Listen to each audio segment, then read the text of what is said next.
And we are up. This is episode 26 of the Our Town podcast, coming to you from North Alabama. I love saying it. Yeah. Transplanted from Northern Virginia, and now I am proud to be a Alabamian living in North Alabama. Well, we're proud to have you. Well, thank you. That is the voice of John Allen. He is the CEO of the Committee of 100. I tell you, John, I found you through Joe Denoto, That's Dr. right. Joe Denoto from Ignite. And there's actually a number of guests that are coming up and have come up. And before I introduce you, I'm going to pop to this screen just to show the upcoming schedule. And you can see that over my shoulder. But actually, tomorrow, I will promote the Sarah James interview from Tarkog. Yeah. And 3 episodes ago, John Kovach from Singing River Trail. And it's starting to build. I think I owe Joe, dinner for a month, right? Absolutely. Or a huge pile of cash because it's starting to take shape. It's almost like if you're at a job for 30 days, you feel a little more comfortable. Then you're at 60 days and at 90 days, and you hit these milestones. Like, okay, I think I'm starting to figure this out. So it just feels like the momentum is building. The word is getting out. And so here's the upcoming, and I will probably pop in some surprise episodes, but right now this is where it's at. And these, again, are every Thursday. Ethan Woodruff trying to bring the zoo. That he's next week. Paula Namchef, people probably don't know her. She actually grew up in this area, had some restaurants in Memphis, and is now kind of like, I call her like the Martha Stewart, doing some design, living, and cooking and stuff on a YouTube channel. So it'd be good to have her in. Then there's John Joseph from the East Center in Morgan, Decatur County. And then Rob Hamilton, Launch 2035. And then Britt Silcox is a marketing firm. I met her at the Pandas event back in January. And I tried really hard I think I could interview just about anybody. And I try hard to have people feel like, hey, you don't have to be the CEO or the VP of somewhere. Everybody's story is interesting. Sure. And so, but before I get to that, one more point I want to make. John Allen, how you doing? I'm doing great. Yeah, that's good. Yeah, this year's been a great year, a lot of different reasons, but it's good. I'm doing well. It's good to be here in Madison. You know, I lived here for 21 years, so it's good to see you here. How was your day today? It was good. You know, I mean, I start the day and you start juggling balls, and I like to say sometimes my job is like juggling chainsaws, bowling balls, and feathers. And they all take a little bit different nuance to keep in the air. So that's a good example of my day. It's a good skill if you can juggle any of those items, right? Yeah, absolutely. Now, I've never done this. I was telling John before we hit record that this is his promotion screen. I call it the guest promotion screen. It's Control 3 on my keyboard. I control everything through a hotkey system on my keyboard. And as a proud graduate of Auburn University, the BS in mechanical engineering, right? I was like, all right, I'm going to hook them up. I'm going to make the little frame them in with the orange and, a little dark blue there, and it looks good. And I actually do try to, every guest is different. Mm-hmm. And so with that, the way the screen looks is kind of different from episode to episode. Looks sharp. So last week, I was at the Pandas game. I was invited by Redstone Government Consulting. Shout out to Asa Gilliand over there and Rachel Smith, who's a friend of mine. And it's always good, just networking, right? Mm-hmm. And I ran into one of the young professionals, Jessica Brown, from Committee of 100. And I was just, getting to know. Anytime you're at a function like that, and you get to know people, and I don't know, we're probably halfway into the conversation. I said, you know what? I'd love to have you as a guest. Yeah. And there's kind of that natural, like, well, but you're going to be talking to John. Like, yeah, no, I'm going to be talking to John, the CEO, but you got a great story. Yeah. And I know that when I do talk to John about the Committee of 100 and the Young Professionals Program, that'll be a kind of a hallmark or a highlight, right, of things that he's very proud of. Yeah. Let's start with the typical, you encounter someone like me, like I was maybe a month ago, wasn't familiar at all with the Committee of 100. Right. There is a website. Of course, you can pull up information. I would also direct people, shout out to Chad Emerson, the CEO of Downtown Huntsville. I interviewed him in episode 8, but more recently you were interviewed in their episode 58. And you do go into a good detail. But for this viewing audience, tell us about the Committee of 100. Yeah. So, the Committee of 100, we really describe ourselves as a business advocacy organization. We're a community building group of business leaders. We have actually 300 members now, and those members are C-suite level, so CEOs, COOs, CFOs, but executive level members of the community that really have that influence in the community that we can use to move our mission forward. We were founded 27 years ago, and I think our founders were...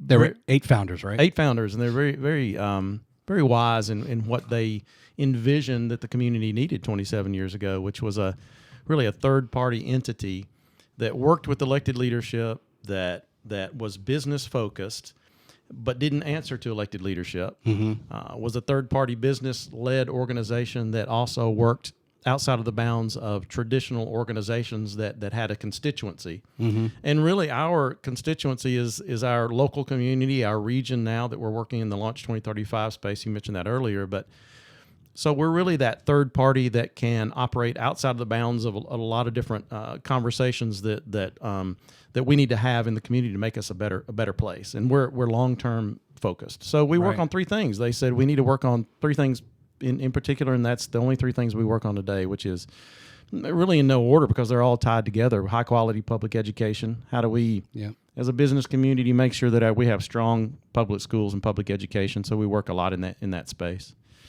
Number 2 is long-term economic development and visioning. So we really look today, where do we want to be in 5, 10, or 15 years? How do we have the conversations we need to have today to make sure that we are that in 5 to 10 or 15, 20 years. Yeah. And that's really a visioning piece of what we do. And then the last is cooperative local government. So we involve ourselves in 32 local races only. We're nonpartisan. So we engage in that local elected office that really can make a difference within your community each and every day. So we engage in that spot to make sure we have visionary, business-oriented candidates that get elected to office.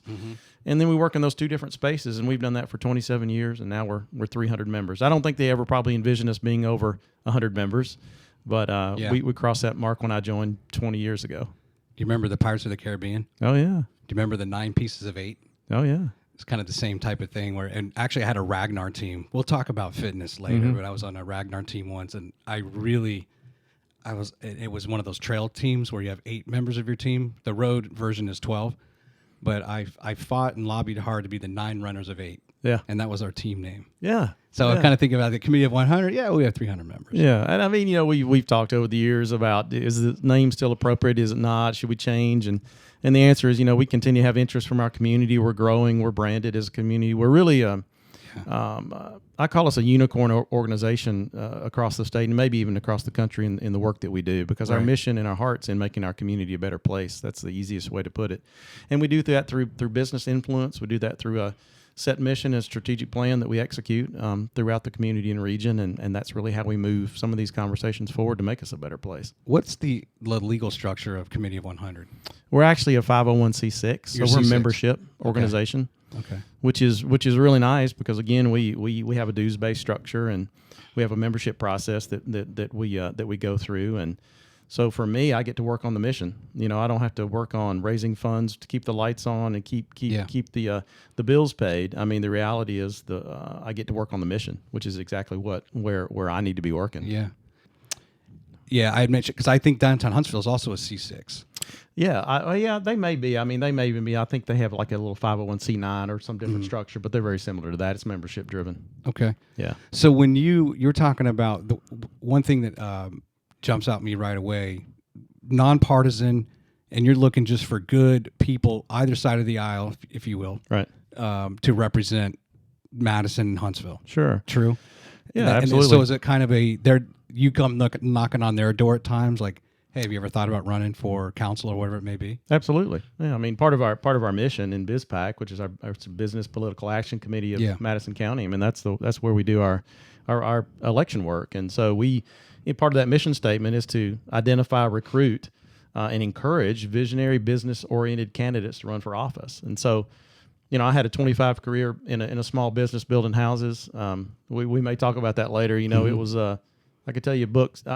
Write books about what I've learned through the Great Recession and all. But the reality is, we believe when you have that small business mindset, you have that business mindset in particular, you have that understanding of risk and reward and long-term strategy and planning and Yeah. what a cash flow means. And so when you get in elected office in these public policy positions, all of a sudden that really translates into how you think and how you execute policy and how you believe the fiscal policy of a school system should work, or fiscal policy of a municipality should work as well. Yeah. And then all of a sudden you start employing those individuals inside your structure of a municipality that ultimately, as they get down to, let's just say the person that's giving you a building permit, we want them to be customer focused. Right. And that starts from the top down. And so, yes, we really look for individuals that are interested in running and have that business mindset and encourage them to get engaged and get in the scene locally where they can make a difference.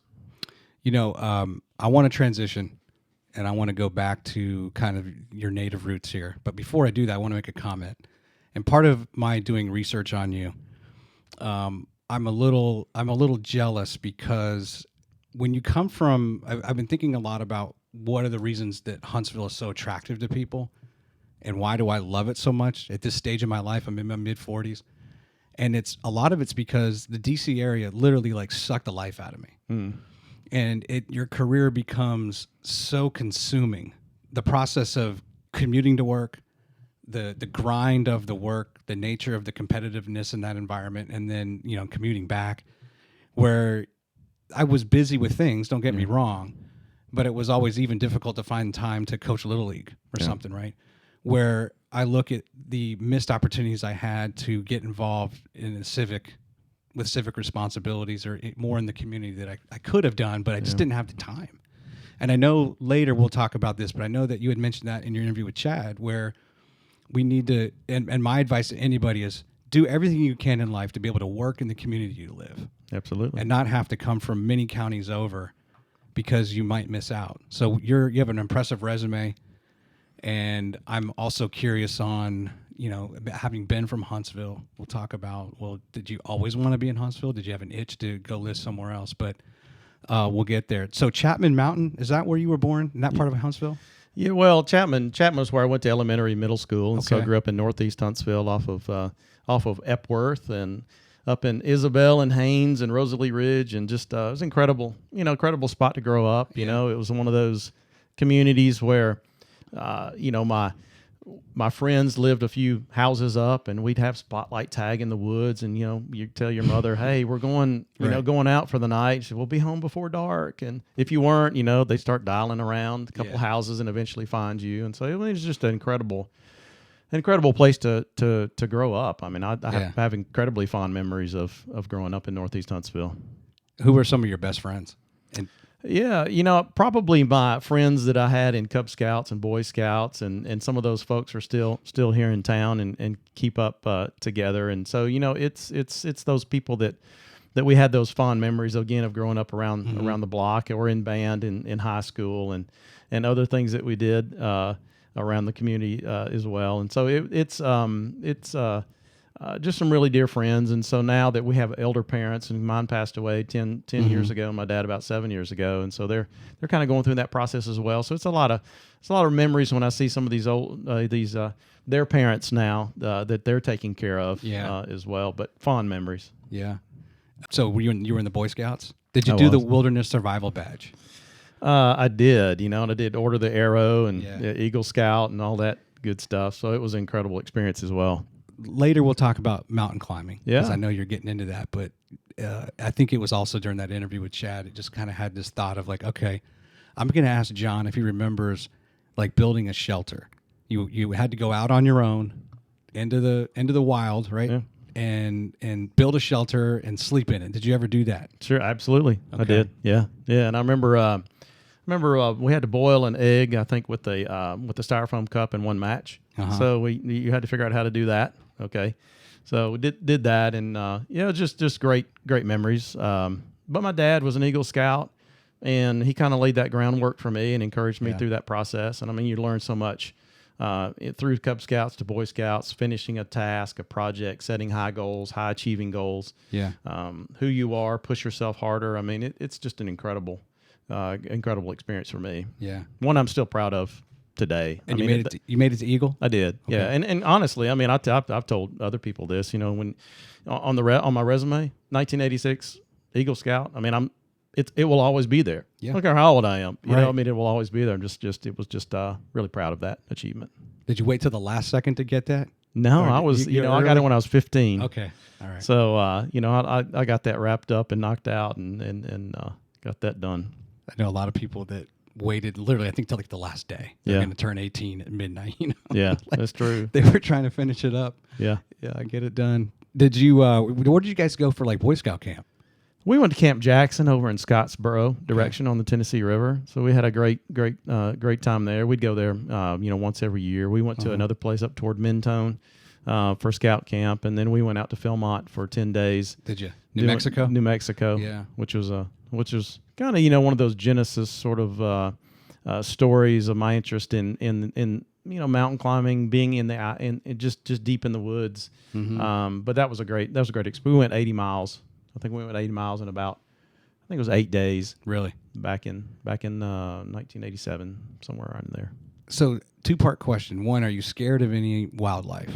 Have you had, are you naturally, fearful of snakes or? No, not really snakes. I mean, when we were out in New Mexico, I remember the first night we were staying there. We had a ranger, and we all camped out under a tarp, and we were, at the time we were 14 or 15 years old. And, but they had told us this story about we got there on a Friday, and Saturday we were still inside the main camp before we hit the trail, and they told us this story the night before that a camper, a scout, had gotten mauled by a bear. So they were in their tent, and his tent mate, they were playing around with some deodorant, something that smelled that a bear would be interested in, and To attract it. middle of the night, bear came in, and the guy thought it was his friend, and he pushed him away, and it was the bear, and the bear didn't like that, and so anyway, got mauled by the bear. So anyway, before we hit the trail, we were already fearful. Oh, sure. You're 14, 15 years yeah. old, and so that first night, I remember we slept out under a tarp, and the mule deer were up in the top, and we were kind of in a canyon, and I don't think any of us got a minute's worth of sleep, and we were hanging bear bags and things like that. So, you take precautions. You do what you need to do. You be smart about it. You plan. The logistics, the safety piece. Triple check, and go enjoy. Don't let that hold you back. You never were mauled by a bear, but any sort of encounter with kind of a scary encounter that you had with the? No, not. I don't ever remember any that Okay. we had. Growing up. I mean, we had the occasional snake sighting and things like this, but Yeah. nothing that was of import that would Oh, man. cause me to shudder Let me ask and you. shy. Let me ask you this question. This just happened to us at High Falls, which I love, by the way. High Falls Park, I guess. And I didn't know. I feel embarrassed. I didn't know how to tell a poisonous water snake from one that's not poisonous. And apparently, poisonous will skim across the top, versus kind of swimming up out of the water. Yeah. And so we're there. I don't know if you've ever been to High Falls. No. It's awesome. Yeah. There's like a natural bridge, and you can jump from any height of maybe 10 feet up to 30 feet. Nice. So people jump into this nice pond, and there's a waterfall that's kind of constantly going on in this little lagoon, if you will.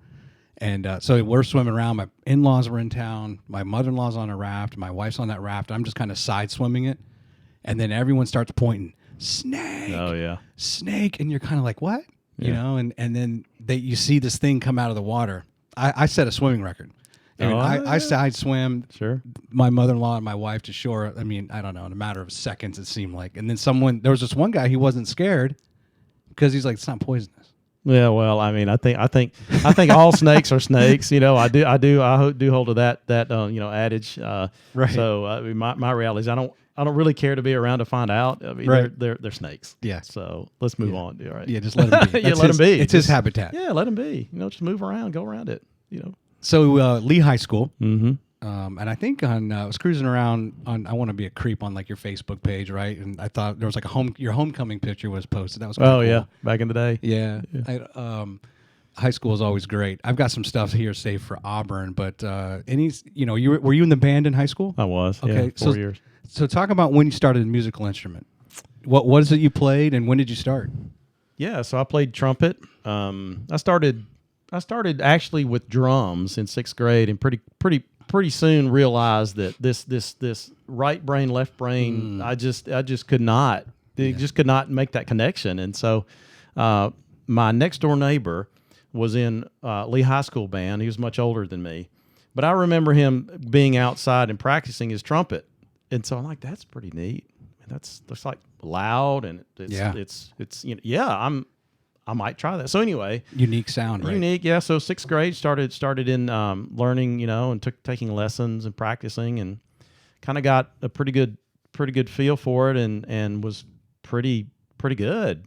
And so just started that in sixth grade, seventh, eighth, and then through high school as well, and then into college. Was there a middle school band or marching band in any way? Yeah, there was. Okay. Yeah, sixth, seventh, eighth, and it was more of a sit on the stage and play, but it was it was a fun band, and that's where I had most of my friends was in the band environment. I guess I was thinking of like kind of the Friday nights. Are they playing at middle school sports? Yeah, at football games and stuff like that. But yeah, in high school certainly we were a marching band, so we got to learn how to march and play and learn a bunch of songs and movements and things like this that you got to learn. But I mean, it was incredibly creative. So I mean, I enjoyed the creative side of that, which is part of the thing that I enjoyed about the residential construction business that I was in as well.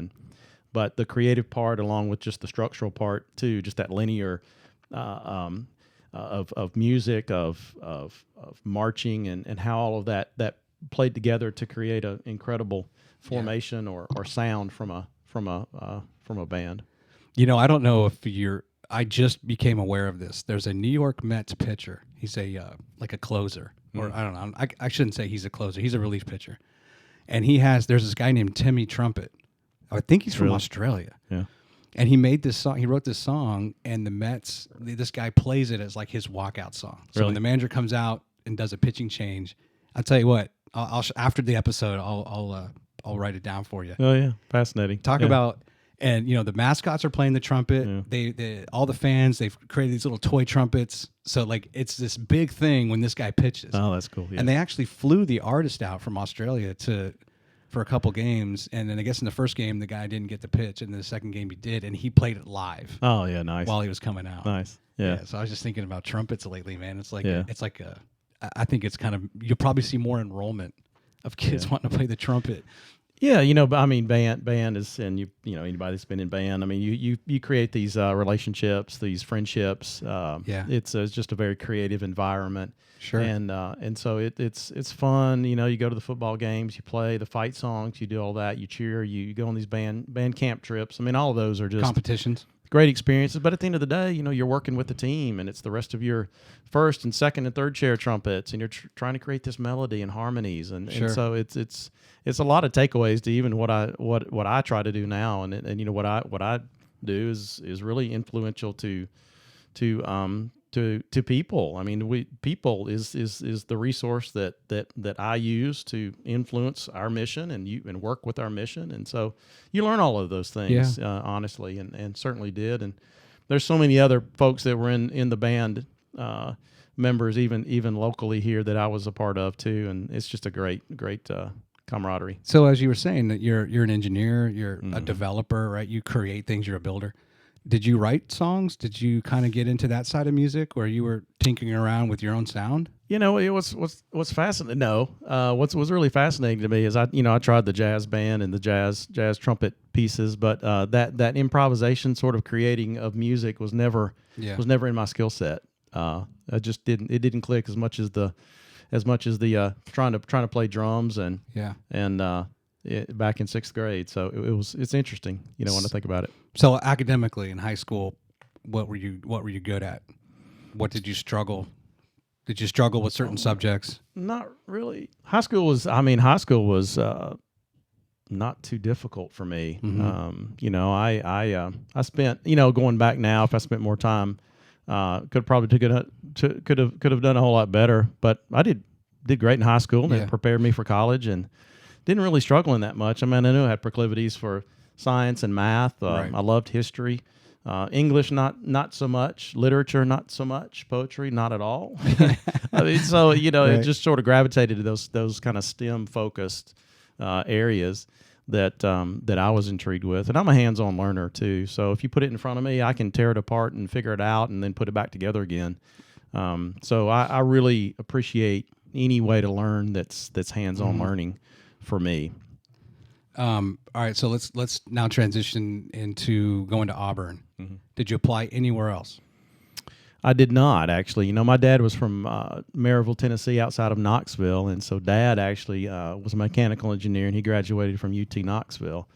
So it's kind of a courtesy for him. One of his engineering graduates, friends of his, was the dean of engineering in UT, and so I said, well, I'll go up there and look at Knoxville, but I went up there probably with a bad attitude, you know. It's like, I know it's just not for me. But you know, it was downtown Knoxville, and it just wasn't the same as Auburn when you went down there. And I had you know, friends that were going down there, but Dad was a mechanical engineer. Fascinating. He and his brothers actually, you know, Dad graduated in 1950, and so when he was from high school, and then from 50 to 54, he was going back and forth hitchhiking from Maryville to Knoxville. Wow. And that's just what they did, you know, back in the day. So anyway, went up there and checked that out. But other than that, no. I mean, Auburn was my choice. It's like that's just what I'm doing.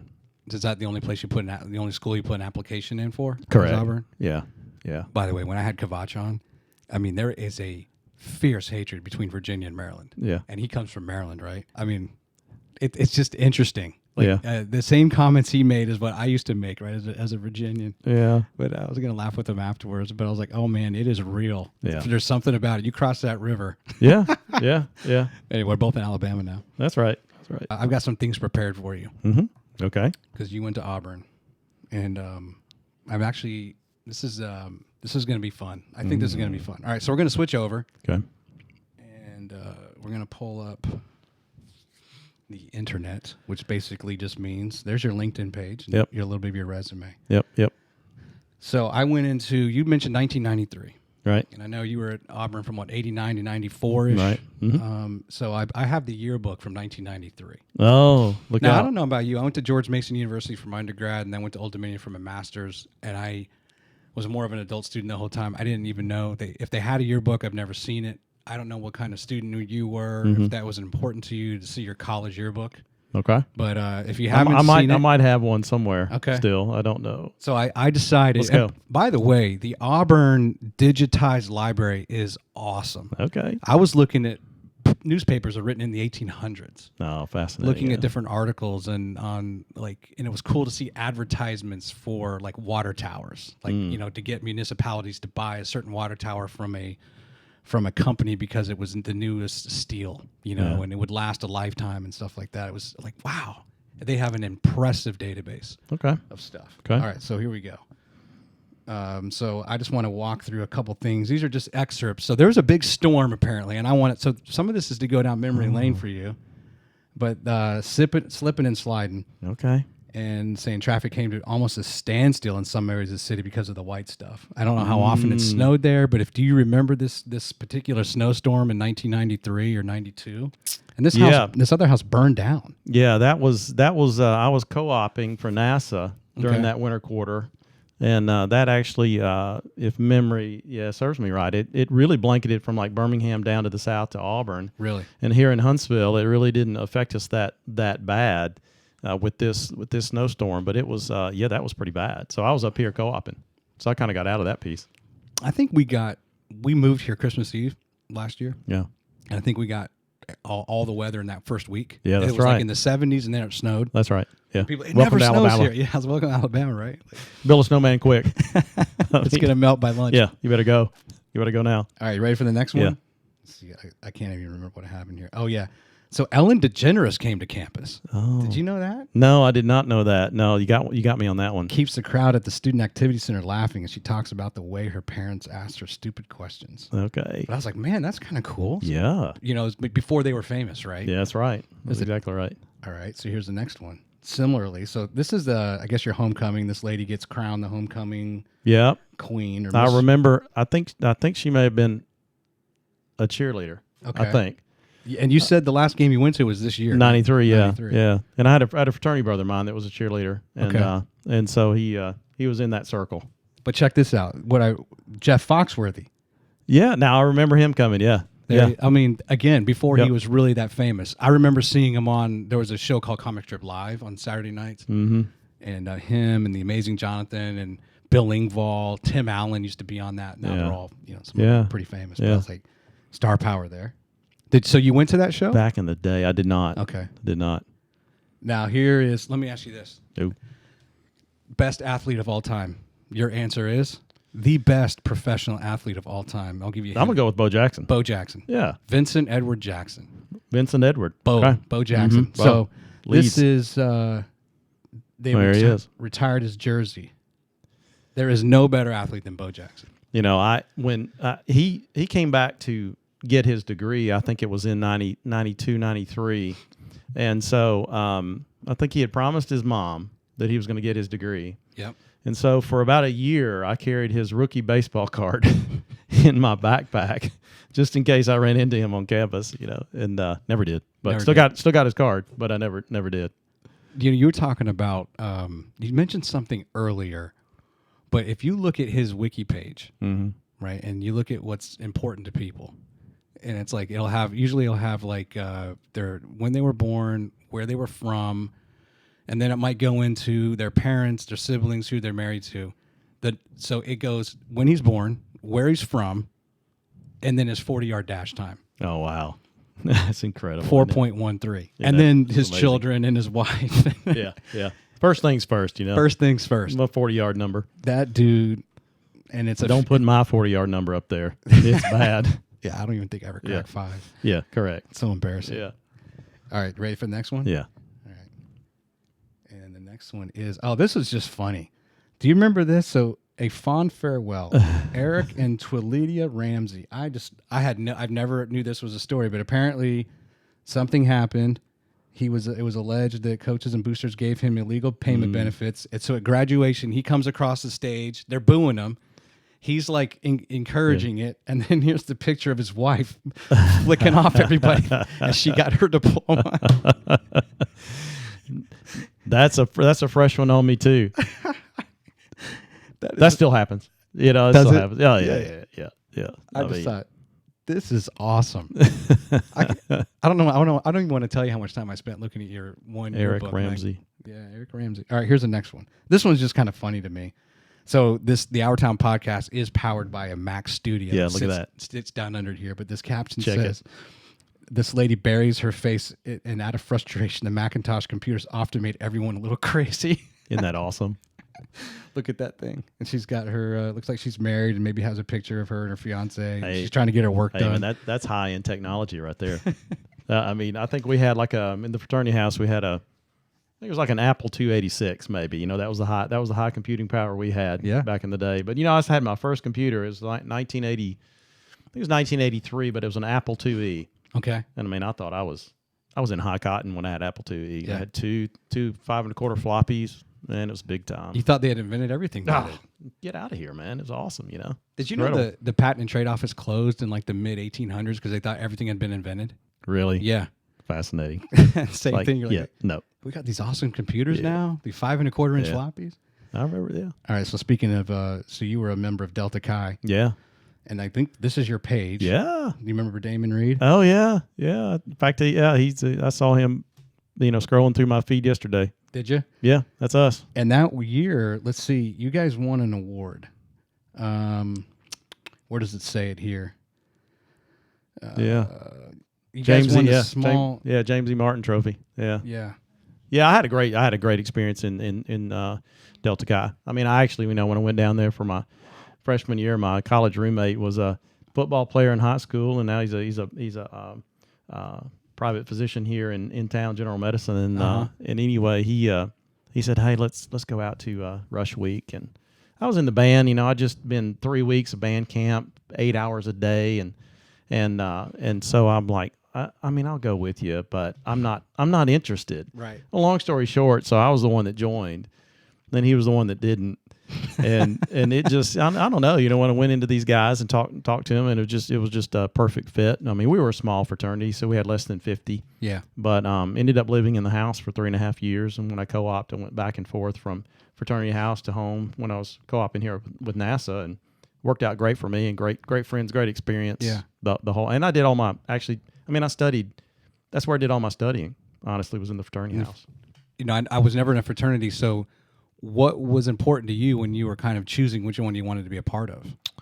I was just interested in meeting other people and meeting new folks and people that I didn't know. And I growing up here, I mean, you're with all your friends for 18 plus years, so it's like I don't know, kind of want to meet some other folks, and so I did. And these guys were all over the country, but I mean, most were from all over Alabama. But for me, it was camaraderie. It was a place to go. It was a home base. It was kind of all of those things, and you had other your fraternity brothers that were older than you in different curriculum or engineering or other areas, and so you could learn a lot from them as well and get to know them. So it was just a great time. We had fun too, and it was just a great experience all in all. So you mentioned there's less than 50. So was it important to you to find a smaller group? Versus one that was 500 to 1,000 or something. Yeah, it was. It just made it more personal, more one-on-one, and so we had a great pledge class that year,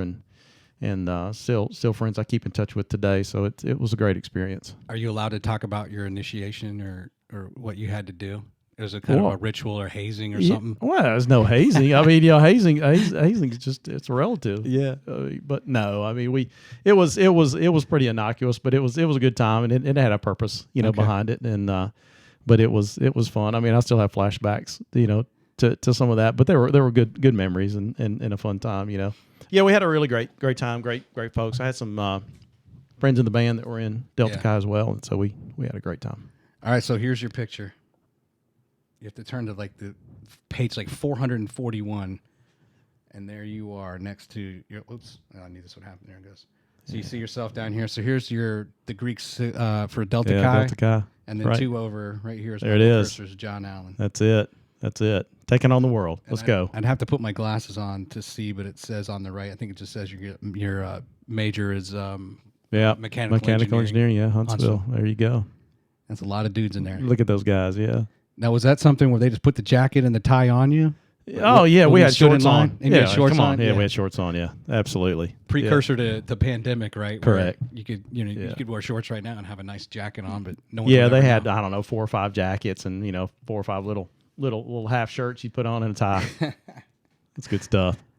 Good memories. Yeah, man. Good memories. All right, so you finished up at Auburn. You're in mechanical engineering, and you talked a little bit about your co-op with Marshall Flight Center, right? Mm-hmm. Yeah. Can you talk a little bit more about that? Did you continue with that co-op program after you got done, or how soon did you transition into the building career?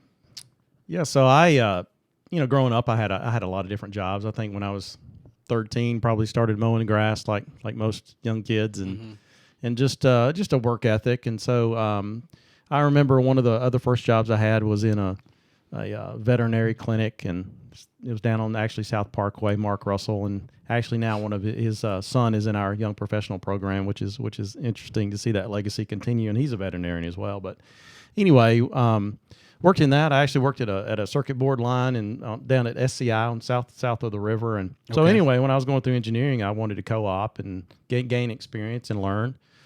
And so I was fortunate to get a co-op job here, so an internship co-op. At the time, we were on quarters in Auburn, not semesters. And so my first 3 quarters that I worked gaining experience was at Marshall Space Flight Center. Excuse me, and that was in really the rotordynamics group. So they were developing a new space shuttle main engine liquid oxygen turbo pump, which was fascinating. Yeah. Incredibly smart people, data-driven, very analytical.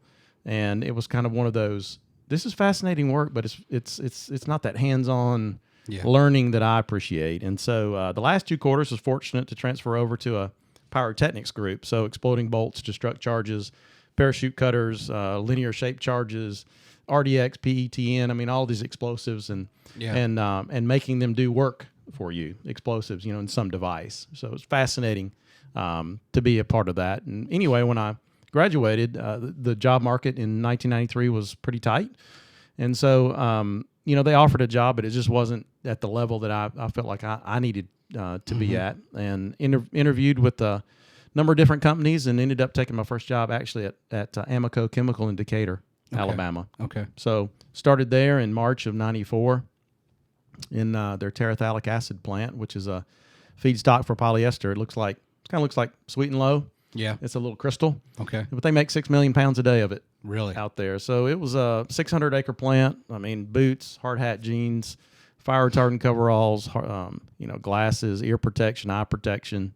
But it was a hands-on learning environment. Yeah, it was sure. incredible. So you learn all this theoretical in college, and then you're actually able to put it in the field and make it work for you, which was incredible. So worked there for 5 years and had a great experience and great time. And over the course of about 3 years, I started to see the progression was move up and out. One of your questions from earlier, and my reality was I don't care to go to Malaysia or China or anywhere else. And so for me, I really started looking at what are my other options locally. So ended up taking my professional engineering test in 1998, and around the winter of 98, 99, decided to leave and go into a small engineering company over in Decatur. So bought into that, was there for 4 years. Okay. And worked all over North Alabama, worked all over the region. I've said if it has a smokestack, I've probably been in it across the region. Right. Which is extremely helpful to me, honestly, in my view of the region and my view of the community and the different communities that we have now, to be able to have that boots on the ground experience, I guess. And then in 2002, went into the then family business of residential construction, and started building a small business from then until I went into this role in 2017. Let me go back to your interest in working at Space Flight Center. What effect did the shuttle disaster have on you? Well, I was in that was in 86, right? 86. Yeah, somewhere in there. So for me, I remember watching it. I was at school. I was actually in the guidance counselor office when that happened. Yeah. But I mean, being embedded here as a native, I mean, that's what you talked about. I mean, that's what we were built on, that can do, why not experience. Yeah. When Kennedy said we're going to go to the moon, the community said, okay, right, and sure, let's go. Which is really a thread of our community that you mentioned earlier. What's the secret sauce? And the answer is, the collaboration, can-do spirit that we have here. But so when that happened, and my interest was always intriguing to be in that space industry, in that space arena. Yeah. And that was really targeting my interest of finding an opportunity to be there and co-op and see if that's something that I wanted to do. Yeah. So it's fortunate. I guess I really hadn't thought about that angle of, it's one thing to ask that question from somebody who's from Huntsville, where the space program was developed here, right, and pioneered getting to the moon in the first place, and versus somebody who might live in Indiana, and maybe they're sitting there watching the television and that happens, and they said, you know what, I want to make a difference. I want to make sure that something like that never happens, and I want to pursue a career in astrophysics and whatever else, and ultimately be in the shuttle program. Well, and I mean, it's just, I remember we were in a hiking trip in Scouts to the Walls of Jericho. Yeah. And if you haven't been there, you got to go to the Walls of Jericho. It's on my list. It's easy on the way down, but just remember it's all the way up on the way up. But I remember we had a little portable black and white TV, with the rabbit ears. It was when Columbia was the first launch, I believe. Columbia was like 1981. It was all white. Anyway, we were watching that in the backwoods, had the rabbit ears up trying to catch the signal. And, we were on a scouting trip. Yeah. But it's just ingrained and embedded in the community. Yeah. So. That's cool. I've told people in the other part of the country, the whole school stopped. Mm-hmm. And whatever classroom you were in, they would bring in the TV, and we would watch the shuttle launches. Yeah, I mean, what I learned from that, I mean, it's just the miracle of space flight, quite honestly. I mean, when I was my first quarter, I worked with a guy named George von Praganow, and he was a incredible rocket scientist guy, had many a patent, and he developed these seals for this rotating shaft. So if you have a Dremel in your house, Dremel tool, it's a cutoff tool, and Dremels they rotate around 28,000 RPM. Okay. So these rocket engines that are as big as a car, they have liquid hydrogen or liquid oxygen on one end. It's a pump, so minus 300 degrees plus. And then on the other end, you have a turbine that's turning that shaft at 28,000 RPM. And it's incredible that they actually work, quite frankly. So it's, when we have these things like scrubs of the Artemis and things like this, because they're obviously risk averse and should be, because we're headed to human space flight. Right. But the reality is, when you understand the technology and everything that goes behind that, it's again a miracle that they work. It's really incredible technology. So for me, it was an eye-opening look into what really made our community and the core of our community as well that we still have today. I've got a friend who actually works for Boeing and on the Artemis program, and he's driven twice now 10 hours to Florida for the launches that have had to been scrubbed, right? Yeah. Come back. But like, sure. Hey, invaluable time still with your family on the road, right? You try to be optimistic and positive about this. But that's just, that's how it is. So the family business, had it already started in 2002 when you joined it? So talk a little bit about this is 2002. Right. And now you're going in the family business. Yeah. Talk about that. So my former father-in-law, we started the business back in 1997, and it was one of these, hey, let's start a business. And you're like, oh, okay, what do you want to call it? I don't know. How about Southern Construction and Design? Hey, that sounds good. Okay. Well, what do you want the logo to look like? Well, I don't know. How about this? And so we really didn't have a grand plan or a master plan or some strategic vision of, we want to start the business, and then in 5 years and 10, 20, it was just let's start a business. I mean, and neither one of us really had any background in construction or background in that field.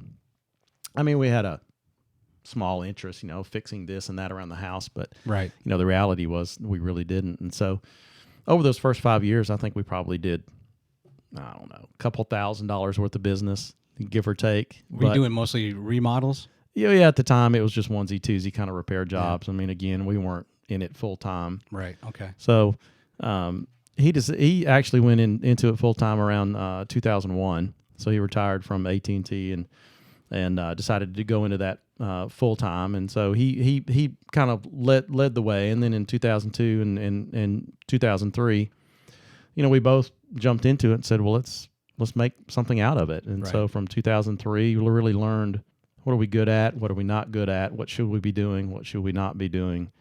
And it was just a learning experience for the first few years, and in a small business, of risk taking and entrepreneurship, and figuring out, where how are you going to cash flow, and how's all that going to work out. And a lot of those experience, I had back in the engineering company as well, because we went through 9/11 during that period, which was a recession as well, and the work that we were doing. So, you just keep building on those experiences, and so that's kind of how we got into that, and just grew the business from there, and grew the word of mouth. And so you were doing it kind of on the side for 5 years. Right. He was still at AT&T.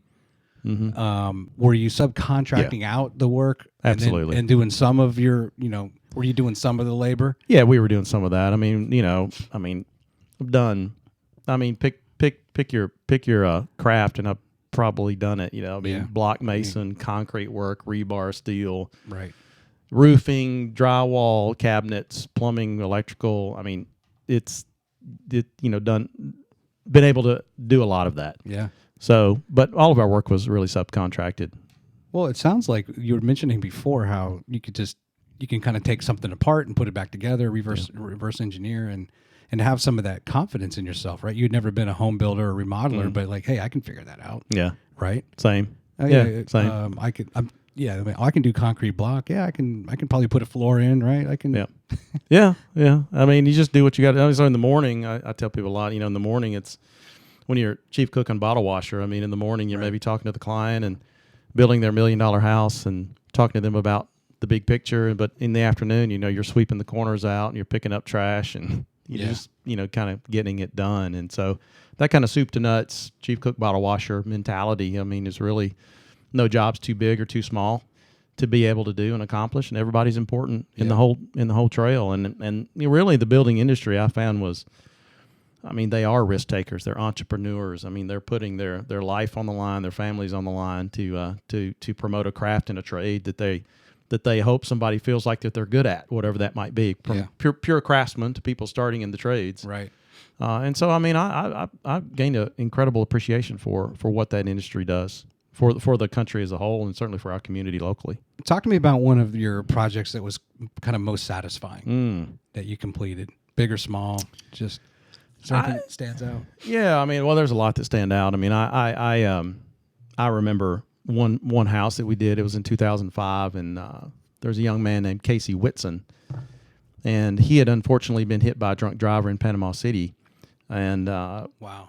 we were fortunate to be able, through the Home Builders Association, to build him a fully accessible home. So at the time, we built the whole house out of insulated concrete blocks and incredibly energy efficient. We did a lot of green buildings, solar, geothermal, things like that. But we were able to build a house for him and deliver a house for him and his caregivers that and I've shared this story before, but when I think of heroes, I think about his grandmother he was quadriplegic, and he really didn't have any abilities to signal and communicate. And so when I think of heroes, I think of his mom, his family, his grandmother that took care of him, and I believe Casey passed away a few years ago. But to be able to extend that and create an easier life to be able to care for him and care for him effectively, that was a high water mark for me. And to be able to see that was a 15-year ability to give them the chance to care for him in the best manner possible. So that was an incredible experience with that. And the other one, I built a house in Madison for an incredible person, probably one of the best human beings that I've ever known. But was able to build her house, and it was really this is what I want, and this is your canvas, go paint. And so for a creative like me, it was just an incredible project. So I look back on that fondly, and other clients as well. But those clients that really had a need, and we were able to provide for that need through the construction trade or what we did, how we designed a house or how we designed a renovation. I think of another one in South Madison. We were able to create a accessible home, for him in his later years, and live a better life. I mean, that's impact. That always makes me smile thinking about it. I think I read somewhere, or you made a comment that so it's one thing to own the company like that, and there's a lot of trades involved, but then there's that desire to be innovative, introduce something new, technologically or whatever it might be. But was there anything that you personally wanted to really see in your projects that was kind of innovative or cutting edge or different, that was kind of your thing? Niche, yeah. Yeah, your niche, that people kind of said, hey, when you think of what was the name Southern Construction Southern and Construction, Design, you're going to get this, right? Or yeah. I would say, for me... Does that make sense? Yeah, it does. For me, I always wanted to work towards professionalizing the work that we did in the construction trades, and bringing that level of professionalism into our subcontractors and our work and how we did our work. And so I'm pretty particular guy in our construction. So I think the answer would have been particular, high standards, high quality. I spent a lot of time on projects because if it wasn't right, it just had to be. It had to be right. And so, it's just the little details. For instance, like that little light switch over there. I want to go over there and turn it on. Screws. No, they got to be going the same direction, vertical. Oh, okay. So just very particular. Yeah. Anyway, a flat head. I'm just saying it was very. I'll do it for next time. Yeah, do it for next time. It's just it's not bothering me really. Yeah, it is. No, it's not.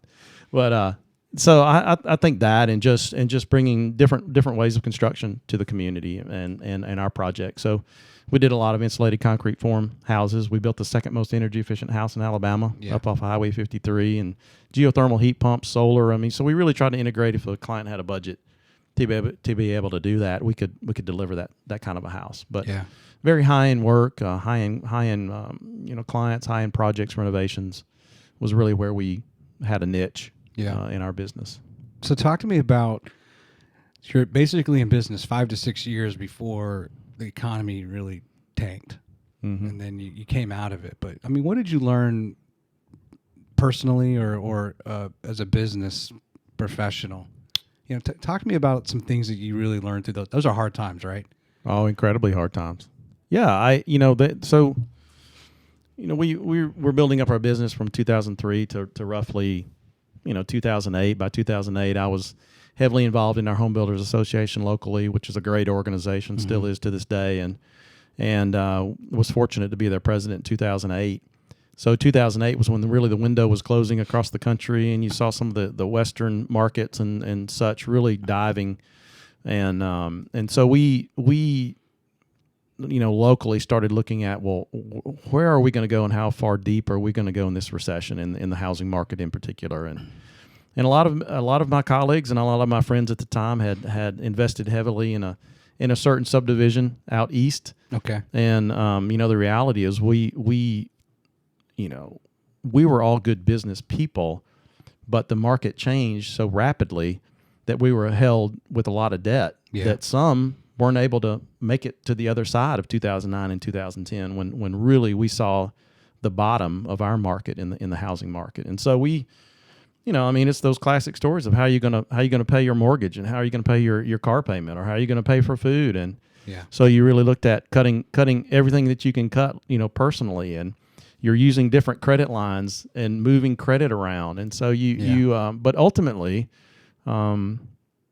we signed for a personal guarantee on a loan in December of 2006. And, when, our approach was my name's on that guarantee. Yeah. And we said we'd pay it back, and we're going to figure out a way to pay it back. And so it was painful through those couple or 3 years. So you learned about, perseverance. You learned about, keeping your head to the ground, and really working hard to come out of that and look and do anything you can to see where the work is and how you can differentiate yourself. And so it was but it was a hard period of time, during those couple 2.5 years, give or take. And so, long story short, we actually last August we finalized that note that we took out in 2006. Good for you. We've had, it was a home that we built and we carried it for many years and we had renters in there, but we finally got rid of it. But the reality of that story is just, we said we would, and 16 years later we did. So I'm proud of that. It was painful. Yeah. But I said I would, and I did. I've really never talked about this. I bought a house in Florida. I bought a house in Virginia at the end of 2004. It was a new house. And then I quickly turned around, and because the market was just going it was skyrocketing. Sure. And my house was in Loudoun County, which was one of the faster growing counties in the United States. And over in Florida, in Flagler County, was at the time the fastest growing. So I buy this house. And then it hit Florida hard in 2005, 2006. Yeah. And I was just going to flip it and, sell it. And similar to you, I have a top secret clearance. Yeah. And and I was a subprime thing, right? So I was not even paying principal. Yeah. And they just keep adding it to your, to your principal, right? And we're just going to flip the house. Well, I didn't. So at some point, I had to make this decision of I'm just not going to pay my mortgage so I can get the attention of the bank to refinance it. And as much as I didn't want to do that, that's what I did. Right. For I didn't pay for 10 months. Right. I just totally took a risk with my career. I didn't want to foreclose. No, I understand. But it worked. And somebody was telling me it's just the way the banks work. And I must have called the same lady 50 times. Yeah. To ask, and they're like, well, and I wasn't making too much money. I was like, look, I am not asking for a principal reduction. I just want new terms. And eventually she finally was like, listen, I never told you this, but you're going to get something in the mail. It's going to be 3.5%, a 30-year, fixed, whatever. And don't ever call me again. And she did it for me. Yeah. And I was like, I'm not, and then last year, as it turns out, when we moved here, I finally unloaded that house. I finally sold it. Yeah. I lost so much money on that house in the course of 15 years. I quit calculating. Yeah, you probably woke up with panic attacks. You probably had some anxiety, and it just weighs on you. Sure. But I told some this a couple of weeks ago, which is, it's those moments where you test your character, and integrity and perseverance and how you view life and what's important and what you said, and it's your word. It's a handshake. Yeah. I still believe character matters, and when you have a story like that, and and I will give a shout out to Synovus because they were our banker for all those years, and they were with us. And we went in every year and we told them what was happening and what wasn't happening, and we were completely transparent and honest. And again, they, we closed it out. And so, character matters, and perseverance, and who you are and your integrity of, my name was on the bottom of that piece of paper, and it means something, to me. So, we learned from that, and coming out of, 09, 10, we were in a position of, we didn't really advertise. We were fortunate to win the Small Business of the Year from the Chamber of Commerce in 06, and then we won it again in 2016. And so we were in those last 5 or 6 years, we were in the, we didn't advertise, word of mouth. We were busy. But that was when, kind of my career decisions and life was changing. And so it was time to, there's just this little stirring in my heart of, I don't know. I don't know if I want to do this. Yeah. There are 20 years. And so I think you said there's a book called Halftime, right? Yeah, that's right. Where you're kind of halfway through your life. And so that's kind of where I'm at. Yeah. And part of the reason I'm excited to have you on, and I was excited to have Chad on is, and I don't think he would mind me saying this, at one point, Chad was a little overweight. Mm-hmm. Yep. And at one point, I think you might have been absolutely a little overweight. Yeah, absolutely. I struggle with my weight. Yep. But then you look at, and I'm in the same boat where I'm in a different chapter of my life and a different chapter of my career, but I was yearning I need to do something different. I need something to change. And you have certainly taken on that where you're like, what, I'm out. This thing called the Committee of 100 came up. You interviewed for it. You get selected. And also an investment in your own self. That's right. Right. Yeah. I want to transition to that now. So endurance kayaking, hiking, Mount Rainier, Mount Everest, right. You've done, and the other ones I'm sure are on your list. But the CrossFit is really what set you up for that. Right. True. Was the endurance kayaking? Did that come as a result of, hey, did you go to CrossFit first? You meet some of your friends, you start getting in this routine, and you start talking about, hey, what can I do now with this body that I'm reclaiming, if you will, and great way to say it, strengthening. Talk me through that. Yeah. You're at CrossFit Invigorate. Okay. Yeah. So let's talk about that first. What's that moment? This is kind of that David Goggins moment where you're like, I got to get my ass off the couch. Yeah. And go do something. Yeah. Talk about that. What really just sparked it for you? Yeah. Well, I mean, individually, it's a personal decision, and I think you've got to make that core change yourself. Nobody else is going to make that for you or do that for you. And I in 2017. And to go back a couple of years, so in 2015, I had a key employee leave. He was a construction manager. He was a guy who's doing great work in Tennessee. But he started with me right out of high school pushing a broom. Yeah, and ended up working his way up over the next 7 years to a construction manager. And he's a guy, kind of like the son I never had, sort of a guy. Tyler Fest is his name. And I remember he came to me one day. And he said it was Halloween of 2014, and he looked at me and he said, it was a Friday, and he said, I got to talk to you tonight, and I'm thinking, man, this is not going to go down well because you've never done this in 7 years. Long story short, he was in love and followed his soon-to-be wife to Knoxville, and he was moving there in January of 15, and Tennessee of all places, Knoxville, right? But I couldn't have provided, any more for him, and I was so excited for him to be able to do that. And now seeing where he's at now, it's really exciting to watch his career just blossom and unfold. But so when he left, it was one of those seminal moments of reflection, the halftime piece, which is like, I don't know. I mean, I've been in this for, 15 years, give or take, and I look at some of my peer group and mentors and see where they're at, and they're dealing with the same struggling issues of getting contractors, quality work, expectations. You wake up at 2:00 in the morning and it's raining, and you're wondering who left the windows open in your house, your client's house. And so anyway, just really some self-reflection of I don't know what I want to do, but I've got to do something different. And so in those last, my mom passed away from Alzheimer's in 2012, and so from 2010 through the Great Recession, I was dealing with that, and then I was dealing with mom's Alzheimer's, and she was locally, and I was honored to be able to take care of her and dad through that process. But it was a incredibly physically, emotionally, mental process that I was going through, and certainly Dad was as well. And so Dad passed away in 2015, in March of 15, and did he have Alzheimer's as well? No, it was he had some form of dementia, shrinking brain, and for Dad being a mechanical engineer himself, it was just really incredibly frustrating. He couldn't add up his own cable bill, and was it correct? And so, but ultimately, honestly, they were married 58 years, and I look back and I think, I don't know, I think Dad was lonely. Yeah. Honestly. Yeah. Broken heart. Yeah. His name was Ed? Ed. He went by Ed? Yeah.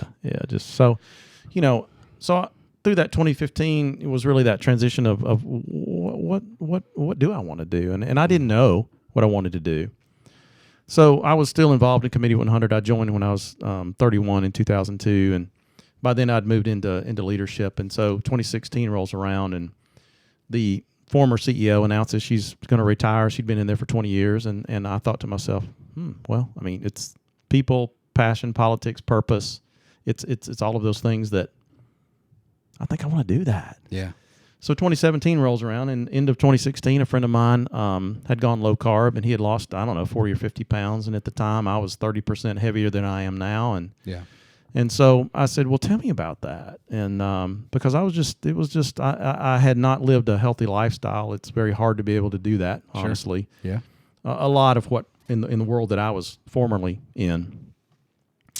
But he told me all about it. And so, January 1 of 2017, I said, that's it, man.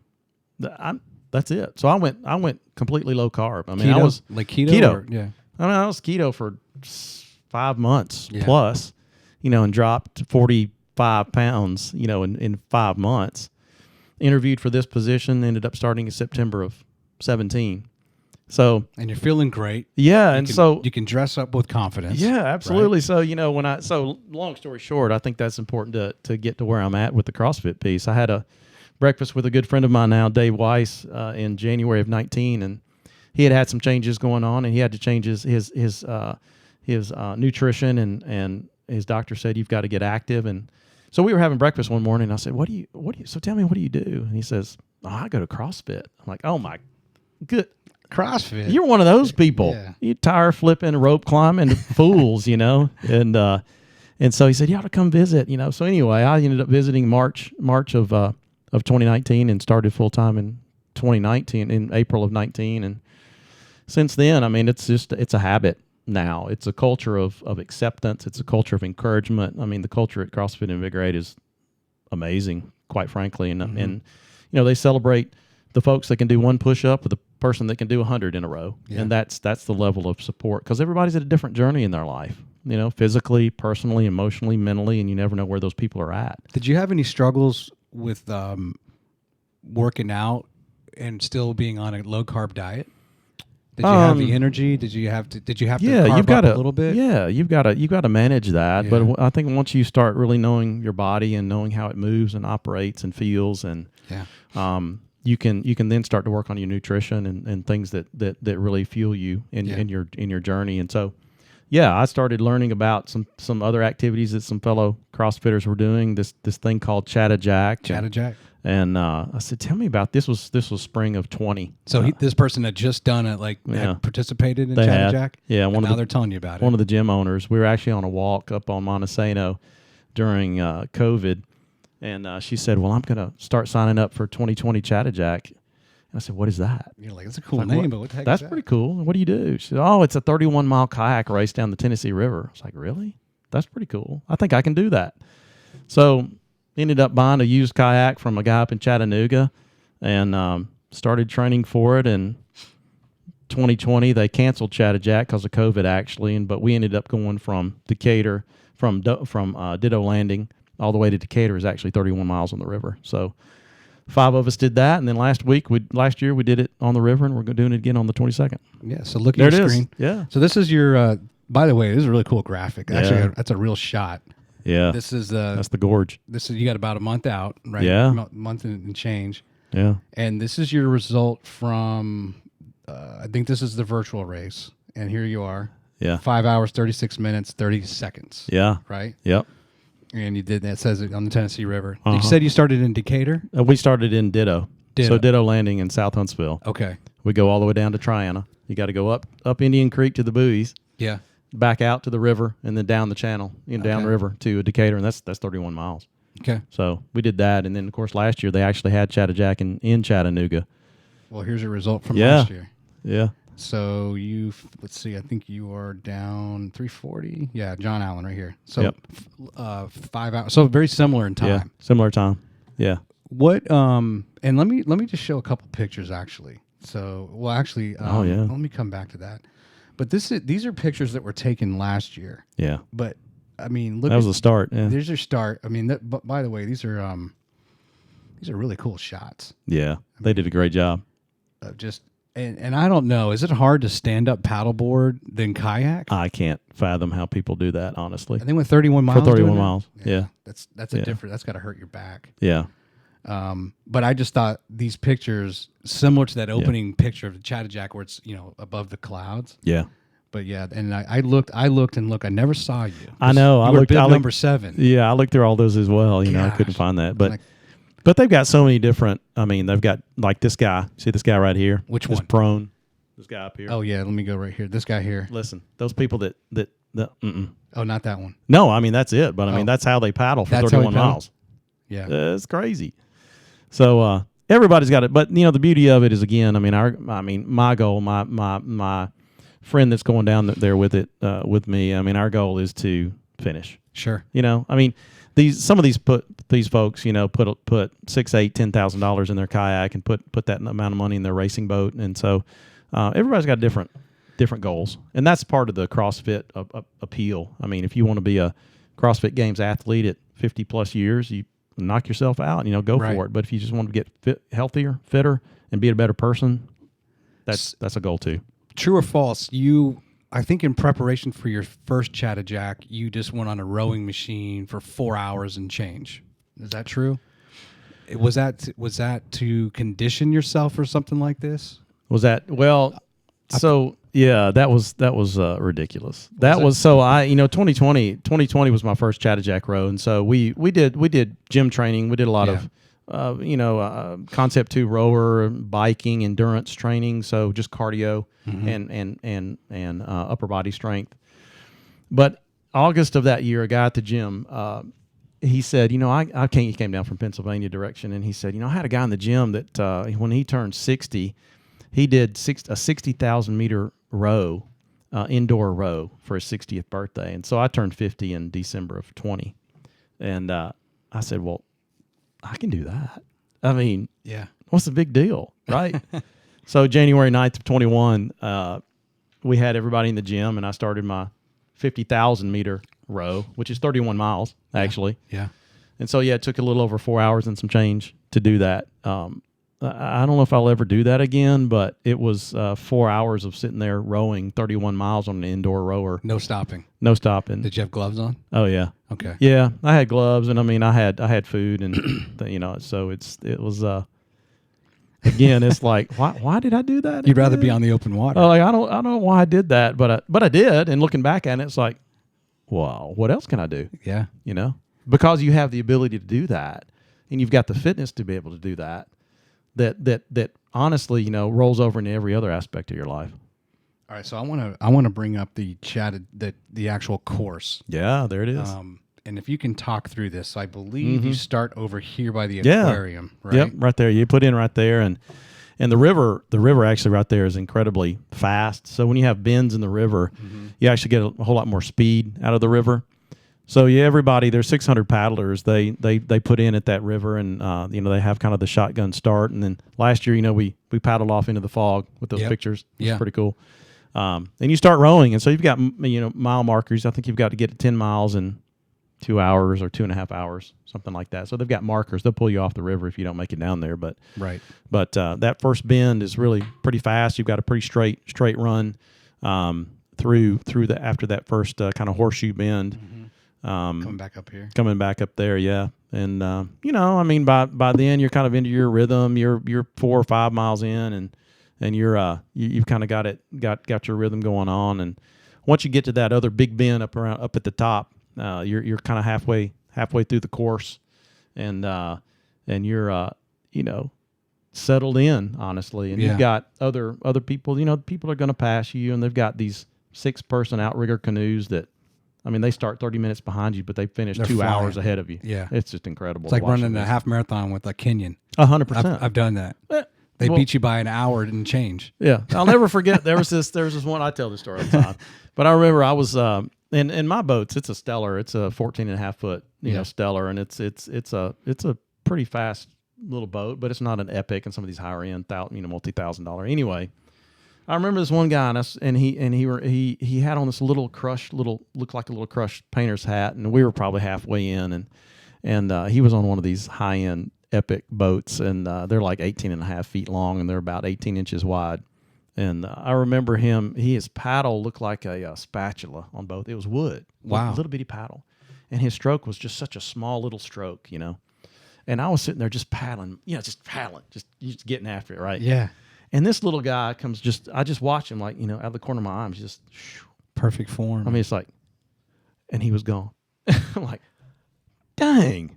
I want some of that, and so anyway, you see other people that are struggling and other people that are doing great, and I mean, so you go through all the endurance piece is what I find so fascinating. I mean, your mental side of training and being in these endurance races, marathons, kayak races, mountain climbing, hiking, what you get in these different mental spaces that I enjoy being in, honestly. Yeah.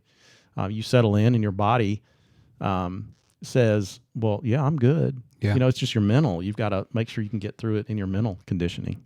It's a fascinating space to be in. The other day, I think I mentioned to you in an email about a guy named Colin O'Brady, and he's the world record holder for walking across Antarctica. Oh, yeah. Which actually, I think you start at sea level, but the South Pole is at 9,300 feet. Mm-hmm. So it's a steady, elevation climb the whole time. And I have always referred to what you're just describing, kind of talking about the mental, is kind of being in the zone. It is. Where it seems the modern term is now a flow state. And so he talks about, he entered this flow state, and he was averaging, I think he would usually walk 12 to 15 miles per day. That's strong. And it's interesting because he was, at the same time, former British Royal Marine was attempting the same feat. Yeah. And that guy beat him by, I think he said he beat him by like 2.5 days. Wow. But he said he got into this flow state, and on the last day he just went the last 70 miles. Wow. Because he was just feeling that good. And he said the weather was horrible. Oh, yeah. It was the worst it had been. It was crazy, 50-mile-an-hour winds, and but his mind was just so, dialed in. Oh, that's fascinating. And because his family was tracking him. Yeah. And he kind of ended up surprising him because he was like, hey, I think I'm feeling pretty good. I think I'm going to keep going. On, and then he ends up like finishing. And I think it took a while for the people to get to him because they weren't expecting him to be done. Wow. Yeah, that's true. That far ahead of schedule. But I thought flow state was kind of a cool term in a way. Yeah, that's true.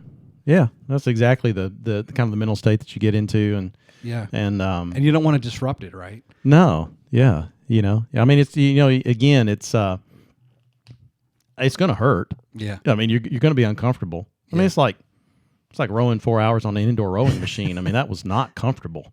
And you have no scenery to look at. At least on the river is going to change. Correct. And, you can get some adrenaline with people. Come on, you're doing great. Sure. Yeah. Right. Yeah. And I had the other gym. The other folks were in the gym. They were doing their own little workout, too, trying to keep me company, which I appreciate. But so, what's the next step? 50 miles, 100 miles, like on the kayaking side? Well, I don't know. This year we're actually mixing it up a little bit. We're actually going to go down in a tandem boat, and we've never done that before. So who are you going to paddle with?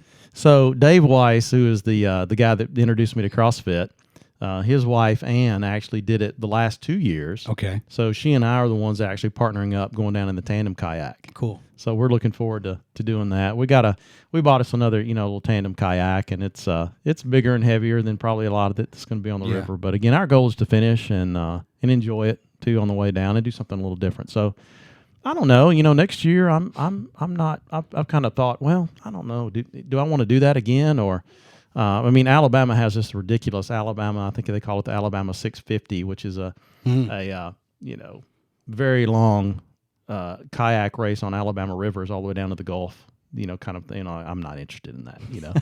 at all.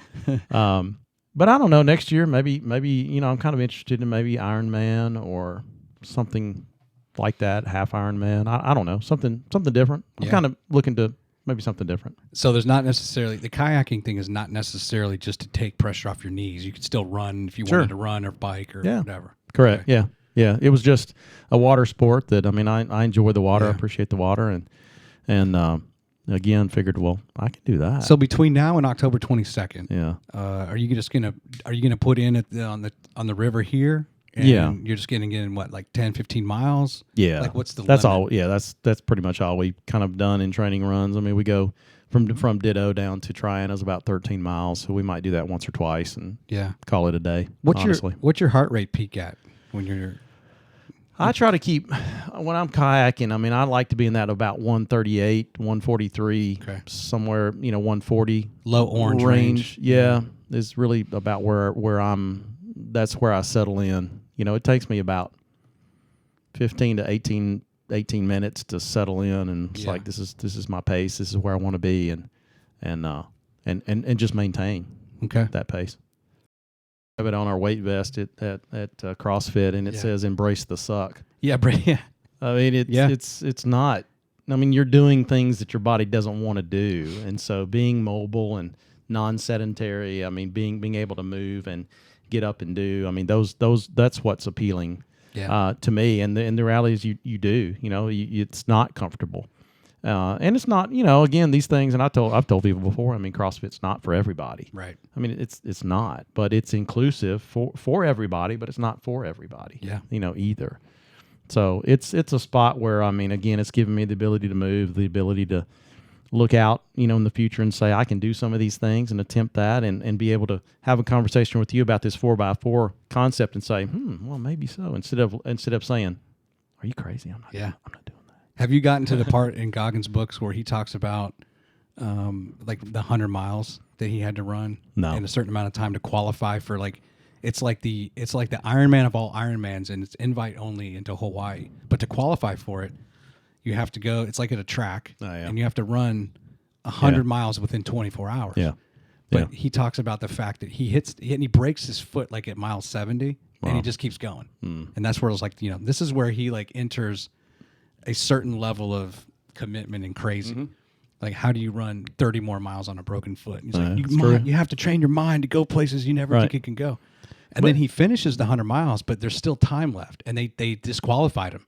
They said, no, the point was you run for 24 hours. Oh, wow. You keep going. So he ends up qualifying the next year. And then he finished, when he finally got to run this race, which is literally like the hardest of all races, he finished 9th. Oh, wow. Yeah. And then since then, he's now like, he's won some of those 241s. Yeah, and it's I think a takeaway is every person's got to figure out what every person has to figure out what their summit is. Right. Some people's summit is doing 20 sit-ups in a row. Yeah. Some people's summits are 100-mile ultra marathons, or 3-day 300-mile ultra. And so everybody has to figure out what their summit is, and then be satisfied with where you end up on that summit. And so, if even the process of getting ready for some of these is important. You go through a process, you go through a mental process, a preparation process. You train, you plan, you do the logistics, you do the best you can. And you know what? Even day of the race, it might snow and sleet, and they cancel the race. It's the process of getting there. Yep. And figuring out, are you satisfied with whatever your summit might end up being? And it could be, again, they cancel the race, on game day. Yeah. So everybody's got to get to that mentally, that's okay. Let me, I want to set up this. I want to transition to the next topic, which is I want to talk about your hiking, snow climbing. Uh-huh. I don't want to discredit it. Snow climbing, right? Mm-hmm. To the highest peaks in the world.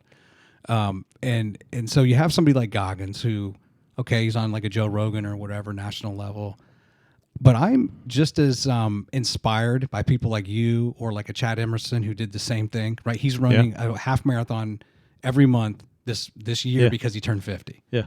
And I'd like to follow up to see how that's going. But because I know it's difficult to find a race in July, and you don't want to run a race in July in Alabama, right? You got to probably go somewhere else where it's a little bit cooler temperatures. But that's just as inspiring when you have someone now locally. Like, man, if John Allen can do it, and have that discipline in his 40s and going into his 50s, well, I can do that too. That's much more so impactful to me than if somebody like that's like, okay, well, that guy I'll never meet David Goggins. Yeah. But I can meet John Allen, I can meet Chad Emerson, and they can inspire me. Yeah. So now let's talk about, you went to Mount Rainier first. Right. May of 20. So what started that? Same thing, you're at CrossFit and you're talking to somebody like, hey man, you really should think about climbing Rainier. Yeah. I don't know. Ice and snow climbing had always intrigued me. I had some friends of mine in Scouts growing up, and I remember his stories of going to Kilimanjaro and Andes Mountains. And so I remember that as when I was 14, 15, 16, give or take. But I don't know. So the seed was planted. Yeah. And I'm a big fan of human interest stories. And, I've read so many books about the South Pole and Antarctica and those original explorers. And I mean, it's just fascinating, the human spirit and human condition. And, fascinating read is Lewis and Clark's journals. Yeah. Back in the 1803s, right? Sure. I mean, those were real. I mean, we're going to go west. I don't know which way we're going. And anyway. My wife is a descendant of Meriwether Lewis. Really? Yep. Fascinating. Mm-hmm. Just those human interest stories are so intriguing to me. And so, but I read a lot of books about Mount Everest, a lot of books about mountain climbers. And so this snow and ice was just intriguing to me. And so, again, getting fitter and being able to unlock your potential, in your physical fitness. Summer of 2019, I was looking at, well, where is a snow mountain that you can actually get to, and it's not a halfway across the world, and try and attempt. And that was Mount Rainier. I mean, it's the most heavily glaciated mountain in the lower 48. So it's got glaciers and crevasses and summit at 14,000 plus feet, and it's just up in Seattle direction. And so anyway, a friend of mine that I'd known for 20 plus years, we both pulled the trigger and said, well, let's try it out. Let's try. Let's go for it. Yeah. Why not? Why not? So we decided to sign up for the first climb of the season, and I think it was May 4th, 5th, 6th, somewhere in there of 2020.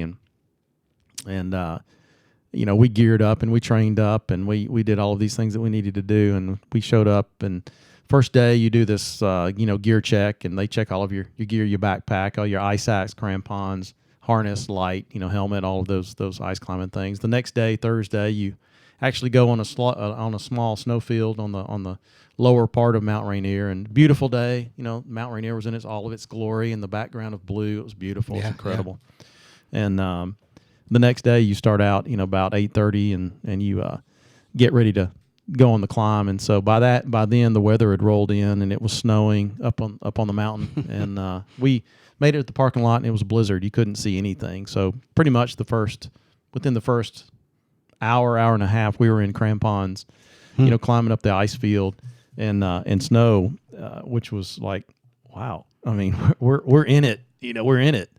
And so we went to 10,000 feet that day. There's a little hut up there that everybody sleeps in. And so, but they had prepared us just from the weather standpoint. So we didn't summit that day. We had to come back down because the summit was packed in. There was avalanche risk. They wouldn't let us go to the summit. So everybody's summit was 10,000 feet that day that went in our climbing group.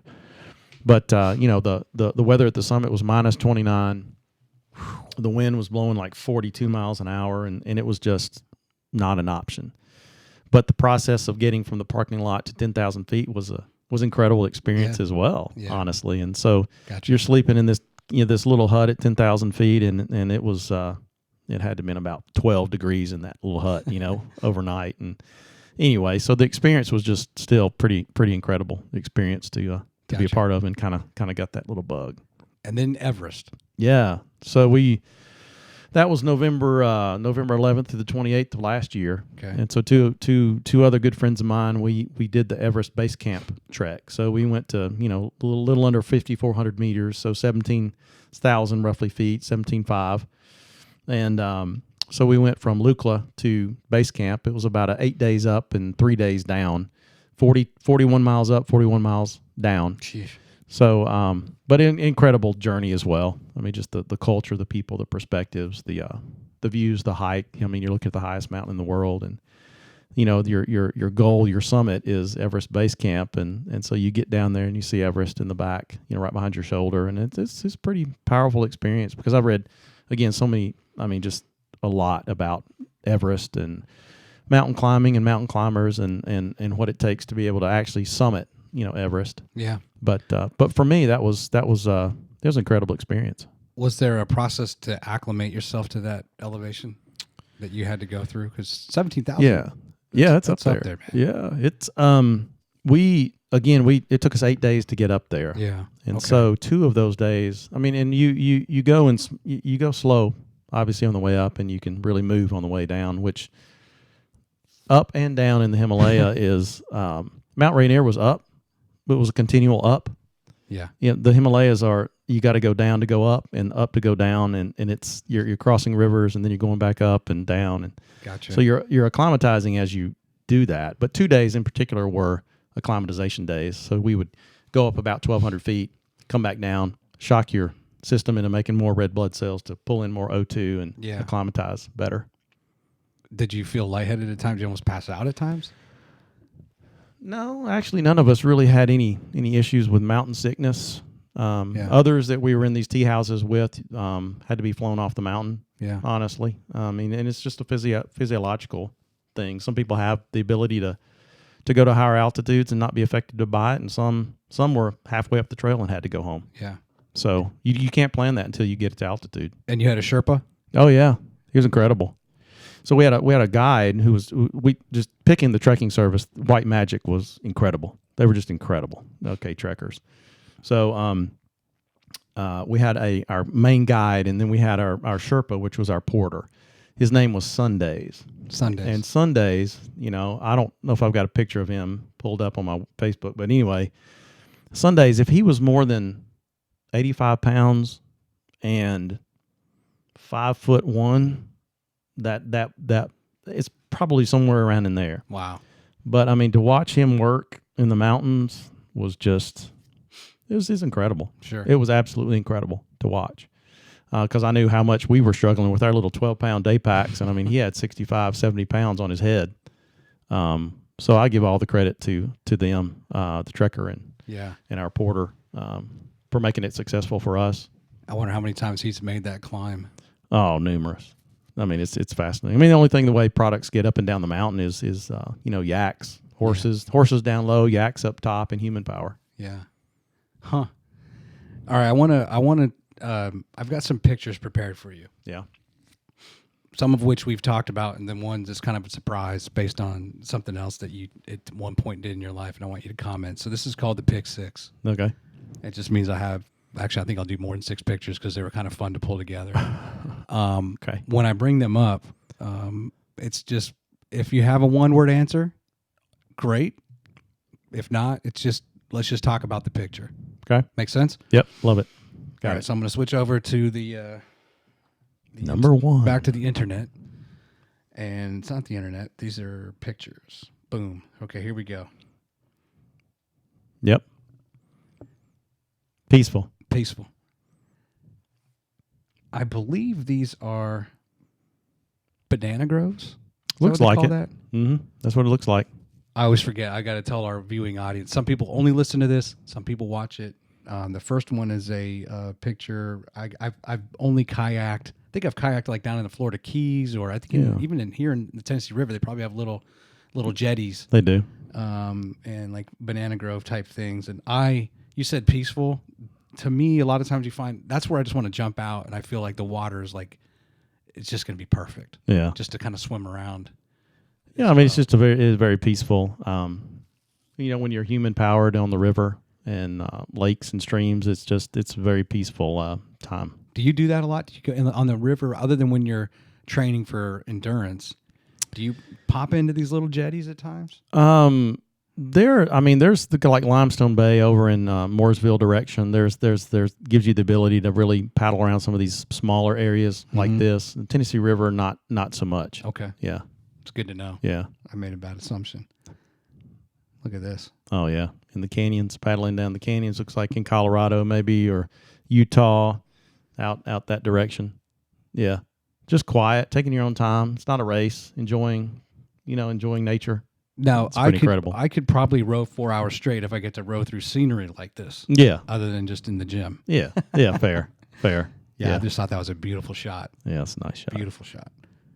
And then here's one more. Oh yeah. Yeah. That is definitely not. I would say probably that looks more southeast Pacific. Somewhere down in Fiji, Bora Bora direction. I'm going to give it that title. Crystal blue water, aquamarine.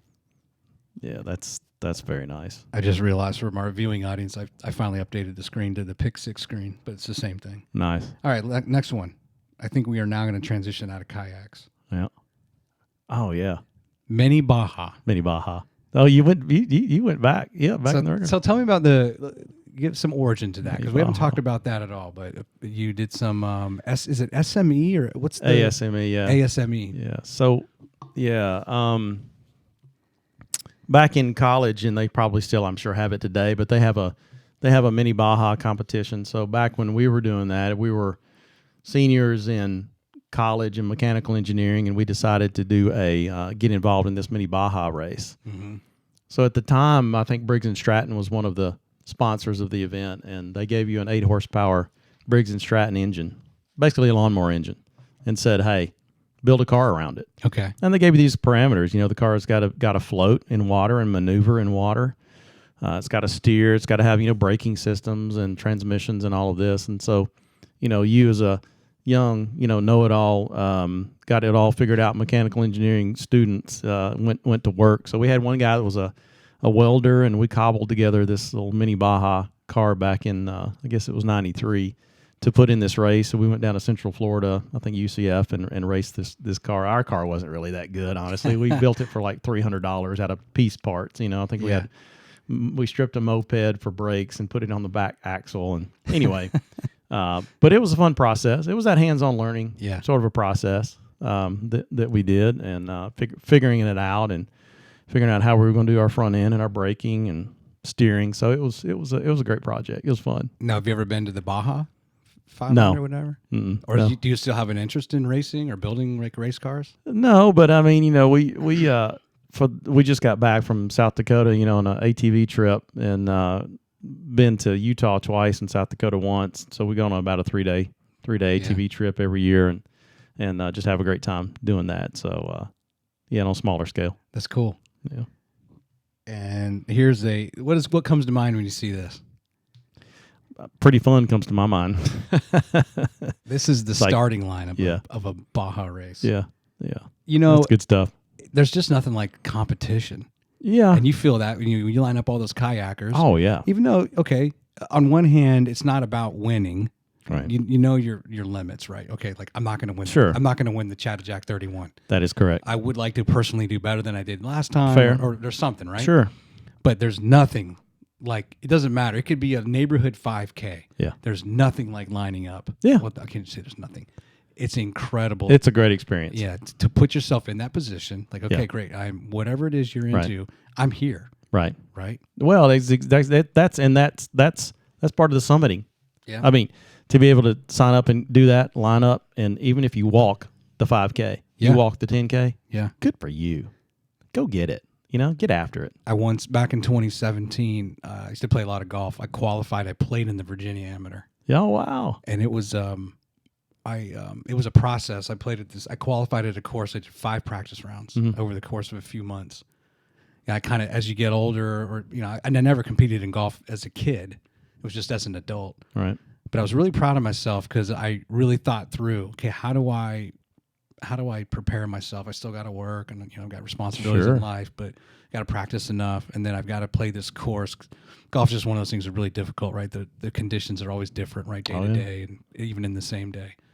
But just to finally show up and and have your name announced and you meet the other guys. One guy played for like the UVA golf team. Like, what am I doing here? Yeah, it's like I work for Mantech. Yeah, I'm just a 42-year-old dude. Yeah, and it was just to get there and just and I sucked and I played terrible, but but whatever. I made it. Yeah, and I got in. Awesome. And I never want to try to do that again because I don't have that kind of time. Yeah, fair. Yeah, well, but you realize that. And other stuff. Yeah, right. You realize that. All right, so next one. Oh yeah. That's sporty. Talk about that. Describe to our viewers, our listeners, what we're looking at here. Well, those guys, they're clearly up high somewhere. I mean, they've all got on their summit suits. Heavy gear. Summit down suits right there. Of course, clipped in. They got multiple ropes, on the left side, but it's a little bitty ridge that's going, straight up. What is there? 1, 2, 3, 4, 5, 6, about 6 or 7 guys, folks there. Is there a rule for the minimum that should be in a group going together? No, I mean, not really. I mean, the reality is there's some people that solo summit Everest, which is, okay. I met a guy in Mount Rainier. He had a little restaurant, actually. I can't remember the name of it. But anyway, he was a little Nepal guy.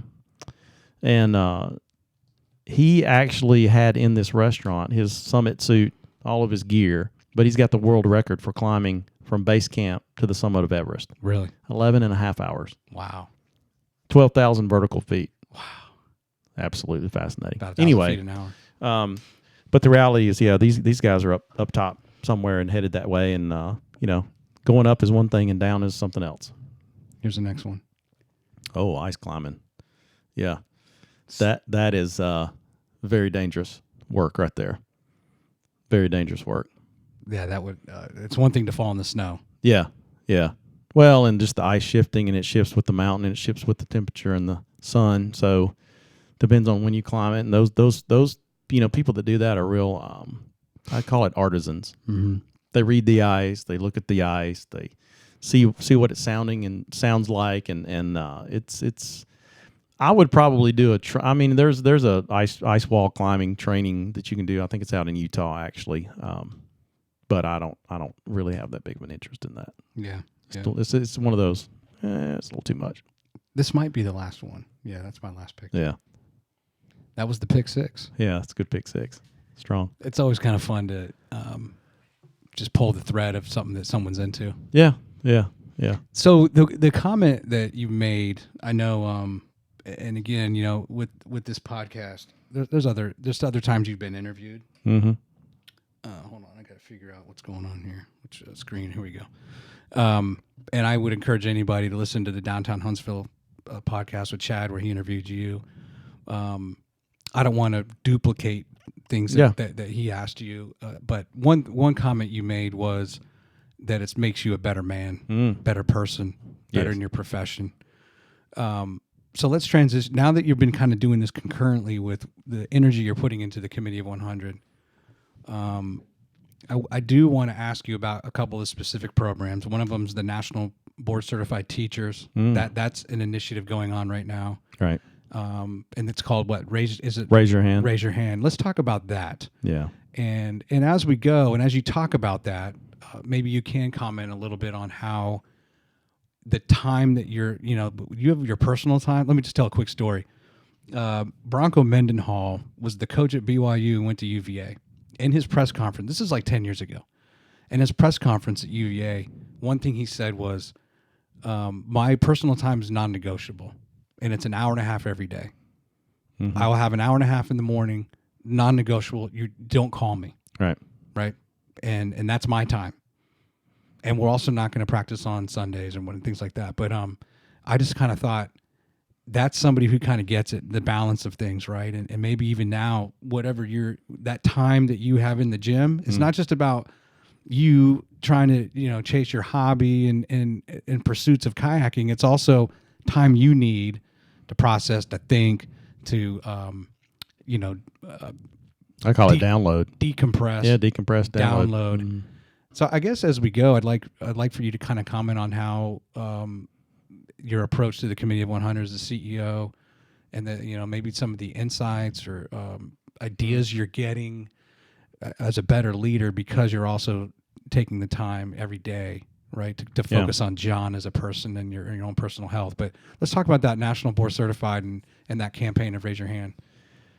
Yeah, it's an exciting campaign. I mean, we work in that space of high quality public education, and so we really find those ways that the business community at large can invest and engage in a real broad program project impact that can change achievement and change the conversation around public education. And so teachers are one of those other heroes that are out there. The expenditure of time and effort and emotional resources that they give to our students each and every day. I mean, there's 55,000 kids in public education in Huntsville, Madison County. So wow. These are our future leaders, business leaders, entrepreneurs, CEOs, elected leaders, board members. I mean, this is the training ground. Yeah.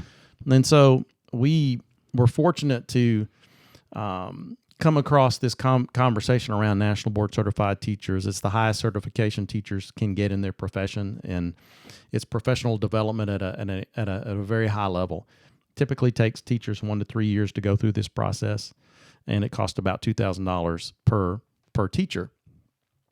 Well, we learned about this. I had breakfast one morning with the former superintendent in Huntsville City Schools 4 years ago, and from that innocuous conversation around National Board Certified Teachers, it's grown into this concept of Raise Your Hand, which we're raising funds $1 million to put 500 newly certified board certified teachers in front of our kids in the next 3 to 5 years. And then at that time, we'll have the highest concentration in the country in comparable metropolitan statistical areas, MSAs.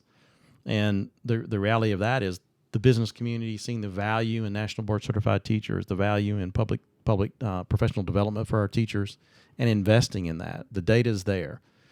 Roughly 3 months achievement gain in the classroom. They're 4 times as likely to stay in the classroom when we talk about retention and recruitment. Yeah. So we from our education and learning and data mining and understanding have really found something that we believe will have an incredible impact for generations to come for our students and our teachers. And there's even another data point of how much they'll end up earning. Yeah.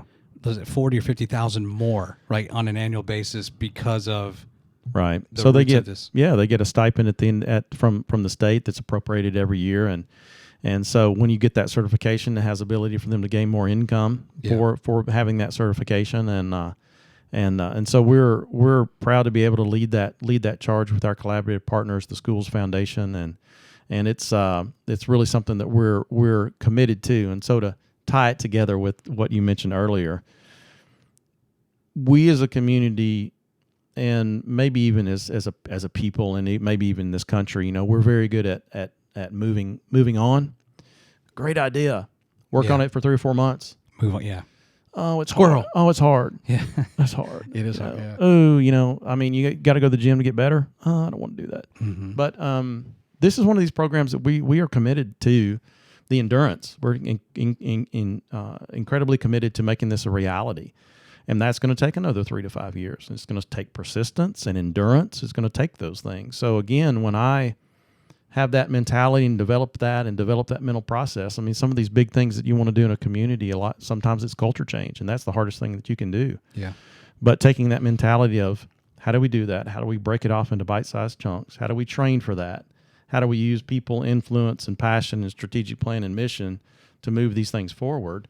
No different than when you're in the gym getting after it. It's the same sort of process, and so that's why I say I think it makes me a better person, makes me a better leader to be able to do that and have that personal time to focus on that. And one of those target city benchmarks to go after was Raleigh, Right? Which Silicon Valley.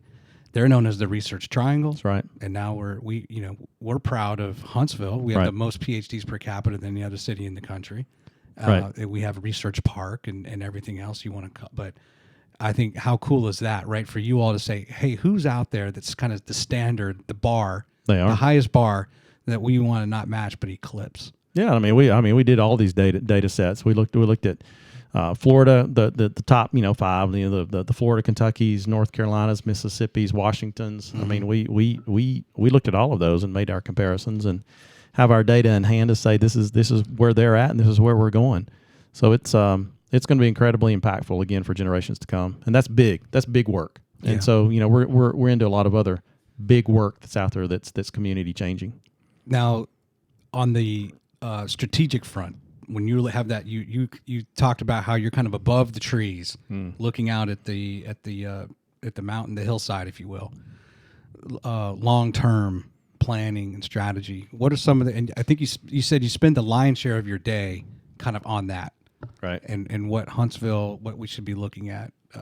Talk about that kind of recently. What are some of the key things that you feel are most important that you're trying to drum up support of or lobby for?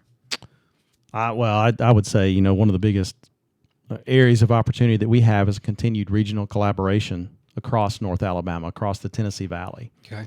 And, we obviously are now the largest city in the state, the shining beacon on the hill, if you will. Yep. And it takes a lot to stay on that hill.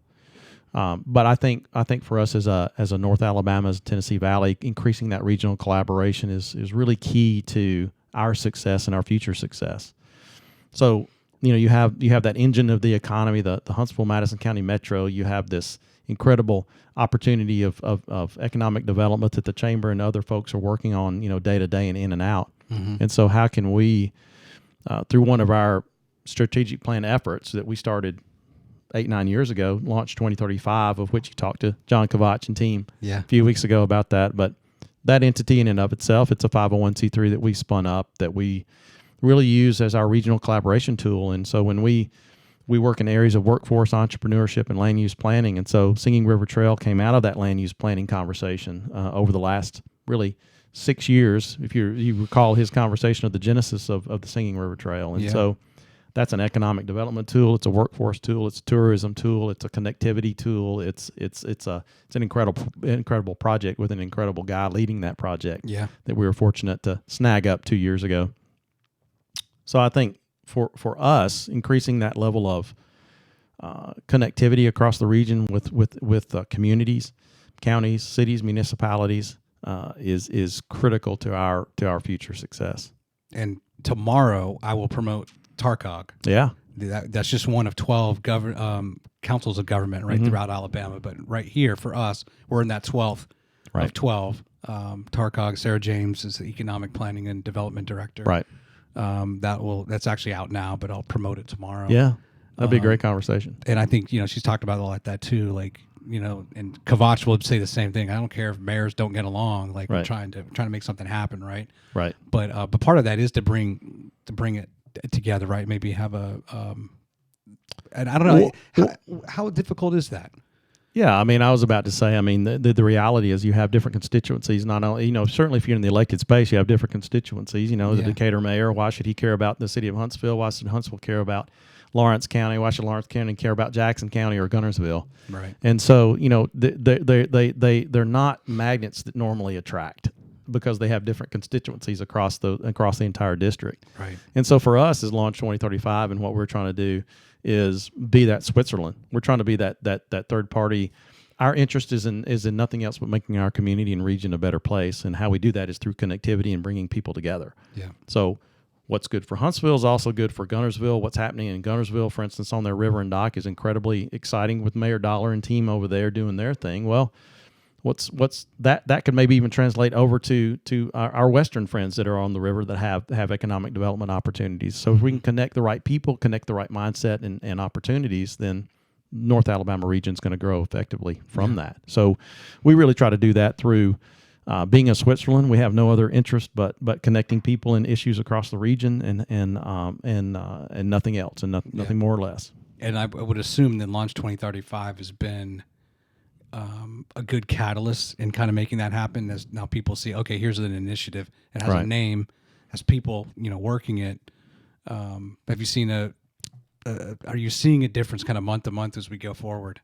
Oh, I believe so. And I think we'll continue to see that. I mean, John's doing a great job of helping that connectivity and that understanding that it's it's not all about one community or another. And we use the story of the widow's mite. She gave all she had. And so there's communities that they can give all they have, and there are 600 people in that community, or there's 60,000. But the opportunity's there. And you probably heard the adage of, if you get invited to lunch, you better show up, or you're going to get your lunch eaten. So we're just trying to create that table of opportunity for people to come around. And sometimes it's culture in the community. Sometimes it's personal beliefs about the rationale of why somebody would want to put regional players together in a room. But at the end of the day, if you have one voice across the region, having a conversation with either folks in Montgomery, folks in Washington, that's a pretty powerful voice to bring around the table for key issues. Yeah. What are some of your goals, I guess, for it over the next couple of years? Well, I think we, personally, maybe you just as your CEO, right, in your position. Yeah. I think for me, it's we're in an exciting growth phase of our organization. When I started, we were 229. Now we're 300. So that was 5 years ago. Incredible growth curve.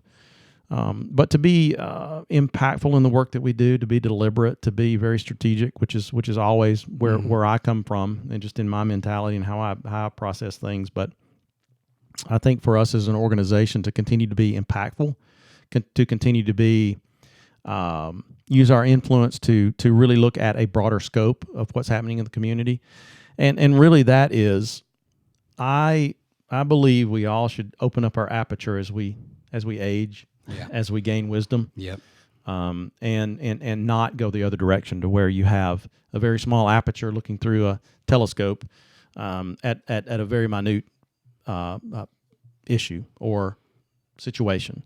Open up the aperture and get to gain different perspectives, and that makes, I think, a better decision making for a broader base. And so we need to bring more people under the tent. We need to bring more people to the table. We need to bring more people in sharing that perspective and understanding those perspectives. And I think for us as an organization, we have the capacity to do that, and also have the capacity to have conversations in the community that we need to have to make us a better place. Yeah. Yeah, and I know you had talked about that, and I feel the same way. For any of us that, for example, that are chasing the FBI work, right? There's supposed to be some 6,000 jobs here, but guess what? Those people don't live here right now. Yeah. That ultimately will work on the arsenal for the Bureau. We're gonna have to recruit them from all over the country to fill these positions, right? For the Bureau themselves, as far as you have an FBI employee or contractors, and I think you talked about that too. How do we continue to fill jobs and the demand that's going to come here as companies move in and looking for that younger generation and attracting them to the area? Quality of life, is key, and having those outdoor recreation opportunities. And, some of those things, like for our organization, 15 years ago, we were talking about why don't we have young professionals staying in our community? So pulling together, our partners, the Chamber, Arts Council and others, and UAH, and say, quantify it. We're a data town, so quantify what we're losing, and we were losing. And so we put together strategies to keep our young professionals here, and then a vibrant downtown that Chad's, been at the helm the last 9 years with. And so birthing those concepts and ideas, putting the right people in the place, and, using the example you've heard, got to get the right people on the bus. Yep. Well, I believe it's, the right people, the right seats, the right size seats, the right bus driver, the right road map at the right time, pulling up to the right bus stop. Yep. Is all of what it takes to really move some of these big pieces forward. And then it takes time, and it takes a long-term perspective. It can't be done overnight. Yeah. And having that longer-term view is so critical to community success. Yeah. Give me something exciting going on with the Young Professionals program right now, or kind of in the works over the next quarter. Well, our Young Professional program is really, we like to call it the quintessential place to learn about how to be the impact of engaging in local government, the impact of engaging in your community, the impact of learning how to understand why we do what we do and why it's so important for local issues and local decision making, and engaging in those spaces to make your community a better place. And so we're right now in the process of YP applications. So we have 50 slots. Okay. We'll probably have about 6 slots that open up this year, and so we're actively seeking new future young professionals to engage in that process and engage in that part. So you said the range is what, 22 to 35? correct. Okay. Correct. And so these are the best and the brightest, and so we put that application process out there and ready to receive some of those best and the brightest for our next class for next year. So, but the Young Professional Program's got plenty of opportunities for folks to engage in the community and to engage in our organization and the work that we do, and they have a seat at the table from the board level on down. And the reality is, if you want to get engaged and plugged in, then we'll find a spot for you to do that as a young professional. Awesome. Any final thoughts you want on the Committee of 100? Any other things that we haven't covered that you feel are important you'd like to talk about, or go back and stress anything? Yeah. Well, I mean, I just one in particular. You mentioned just a few minutes ago, which is what are some of those things that are going to continue to create some opportunities for us. I mean, obviously, we as well as the country are in a workforce crisis of finding where those workers are, and so we're really engaging in the space of workforce inclusion, which is really focusing on those areas of underserved, underemployed, unengaged potential employees that are out there, but they might be a little bit more difficult to find and gather. And so I believe we've been fishing in the same fishing hole for many, many years and dipping a line in there and grabbing folks out of that hole. Yeah. Now we've got to figure out how to fish in different ponds. And then those different ponds, we're going to have to talk about childcare, and we're going to have to talk about transportation and access, and we're going to have to talk about soft skills, and all of these other pieces. And so we're working in that space collaboratively to find ways that we can fish in these different ponds for individuals in our community that need to have access to this economic success than we have. I mean, what a better time frame to be able to engage this conversation around inclusion with individuals that want a piece of the pie. Yeah. So it's pretty exciting work to be a part of. It's big and it's challenging, but at the end of the day, I think it's incredibly impactful. And you wouldn't want it any other way. No, I wouldn't. Yeah. No, I mean, we're going to do. I mean, let's do big stuff. Bigger the better. Bigger the better. That's right. We can do it. All right, we're going to finish with quick. I'm going to ask you 6 questions called the Quick Six. Yep. I think I have 6 here. And that is the Pick Six, and that's the Quick Six. There we go. All right, you ready? Yep. All right. So if you got to be on a Baja pit crew, what would you want your job to be? Ooh, Baja pit crew. You're on the pit crew. What's your role? I think my role would probably be. Oh, that's a great one. I mean, I'm thinking engine guy or my suspension guy. Probably suspension guy. Suspension. Yeah. Have you seen the movie Ford versus Ferrari? Oh, yeah. Incredible. I love that movie. My kids just watched it for the first time. Yeah, great movie. God. Really enjoyed that. Yeah. Really enjoyed that. I missed that whole era. Mm-hmm. I would love to have had a muscle car when I was like, a teenager or early 20s. It's been phenomenal. All right. Let's see. All right. You're, let me see if I can read my own handwriting here. I have that problem daily. Yes, it's just actually I might have to put my glasses on. Do it. I was joking around with somebody. Yeah.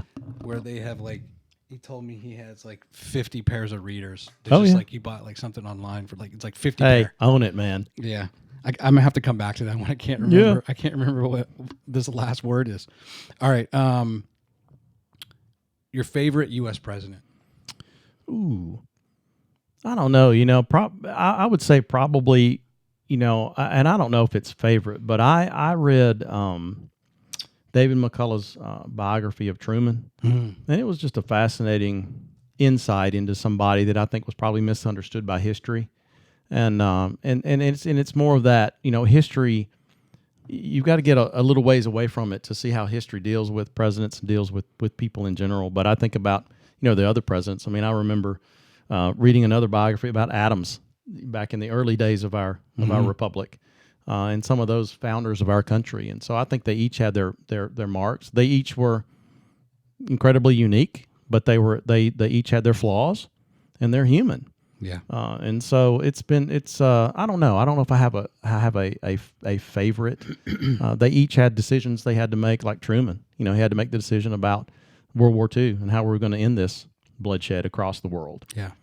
Tough decision, but he made a decision. So, and of course on his desk, I really appreciate it. It says, you can get so much accomplished when you don't care who gets the credit. That's true. So, for me and us as an organization too, it's like you don't see us that much because we're not out front people. Let's let the community get the credit and go work on something else. That's usually a corrupter. Sorry, just about any organization. Right. Right. Is that it is what people do to each other? Yeah, it is. Right. And then just understanding, at the end of the day, even presidents, they're caretakers of the country. Yeah. And in a role like I am, I mean, I'm honored to be in this role and represent 300 of the most some incredible people across the community and the business environment. But I'm a caretaker as well, and so what I'm going to do to move our organization forward in the time that I'm given with it. And the reality is, you will be better served when you just lose yourself in the service of others, right? Absolutely. Things will take care of you and your promotion or whatever it is. We'll get, that will just take care of itself when you do the right thing. Yeah, and at the end of the day, it's not about you. All right. Favorite suit color? Ooh, blue. Blue? Yeah, like you have on. I'm a blue guy. Yeah, I just gravitate toward the blues. Darker?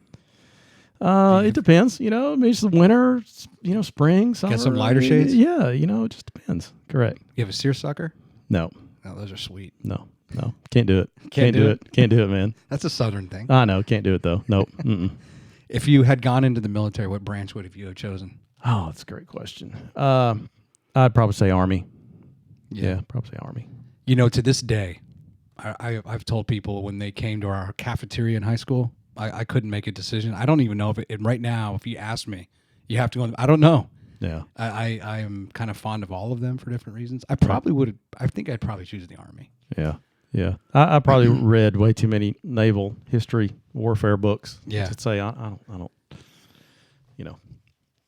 Now, the invention that has been most impactful to you, or the inventor, when we talk about the light bulb, or we talk about flight. Wow. I don't know if you've read a book, certain things by Edison or the Wright brothers, or it could be anything. Yeah. The television, the windshield wiper. That is a great question. And I would probably answer it like this. Yes, I've read books. I read the Wright brothers. It was an incredible story. I mean, they had a guy in their shop that built their first, I think it was a single stroke engine that powered their airplane. He bought it out. He built it out of bicycle parts. He just put it together. It's that ingenuity that's so fascinating, to me. People that take an idea and move it forward into reality. I mean, sure, you've got the Edisons and the folks that, what was his comment? I failed, I didn't fail. I just hadn't found the right one yet. That's right. From National Treasure. Yeah, and so to me, I think it's all of those inventors and entrepreneurs across the time are each fascinating to me. I mean, you think about the Fords and others, but then the Eli Whitneys and manufacturing process. I mean, all of those are incredible too. Absolutely. So, donut, cake, or pie? Oh, probably pie. Okay, probably pie. You have a favorite pie? Not particularly. Chocolate or pecan? Yeah, pecan pie is pretty good. By the way, shout out to the Cookie Fix people. I was downtown today and brought home my third. They gave me a baker's dozen. I bought a dozen, and they gave me a 13th. And did they make it all home? What's that? Did they make it all home? No. Oh, yes. I didn't eat one. You didn't eat one? I'm actually trying. I'm trying to be good, and now I'm getting to the point in life where my metabolism has stopped. Right. I can't even eat a cookie. Right. So no, I didn't eat any. Okay. Well, I may have fair. I may have had. When I got home, but they did. They all made it home. Yeah. And I think that's it. Okay. I think that's all 6. Good stuff. Hey man, thanks, John. It's a sincere pleasure. I know you've got a lot going on in life. We all do, and for you to set aside some time, and I told you it's probably going to be about 2 hours, a little over about 2 hours and 11 minutes now. Yeah. Because I felt like there's a lot of material. Thank you. Yeah. Great conversation. Thank you. Really appreciate your time. I really do. Thank you for having me. Hopefully, there's a good use of your time. And, absolutely. Yeah, I enjoyed talking about that. I mean, it's I've had an interesting story, and I appreciate it. And I think it's a life, like we talked about. I think before we started the conversation, life's a journey, and one of my life mottos we didn't get into is never assume the luxury of time, and that's got a whole conversation behind that. But don't be reckless or take too much risk, but enjoy life. Life's precious, and each day is a gift. And you wake up and be thankful for that, and be able to do the best that you can, and make this little community and place in your sphere of influence a little bit better than it was yesterday. Yeah. So I think understanding that is important for me as well, and that's just a lot of life lessons that I've learned over the last 20 plus years, and I take with that motto with me daily in the way I view things. I try to tell my kids, I have a lot of sayings, but mine is fair ended in the first grade. Oh yeah, it's just not fair, right? Right. You just no matter what happens to you, you pick up the pieces and you move on. Right. And I've got a lot of sayings. I mean, I've got a whiteboard in the office, and it's about as big as your wall back there, and it's some pretty good stuff up there. Oh, you know what I didn't do? Hold on, let me switch Yeah. over to the other camera. Yeah. I promised. Here's our studio view. Studio cam. Right. All right. So last week, the littlest thing I was going to enter. This is camera 3, and the HDMI cable was bad. Okay. So I had to order a different coupler, and I got it all wired up. But there you go. So this is Awesome. half of the studio, right? There's about 9 monitors in here. The people at home can see 4 or 5 of them.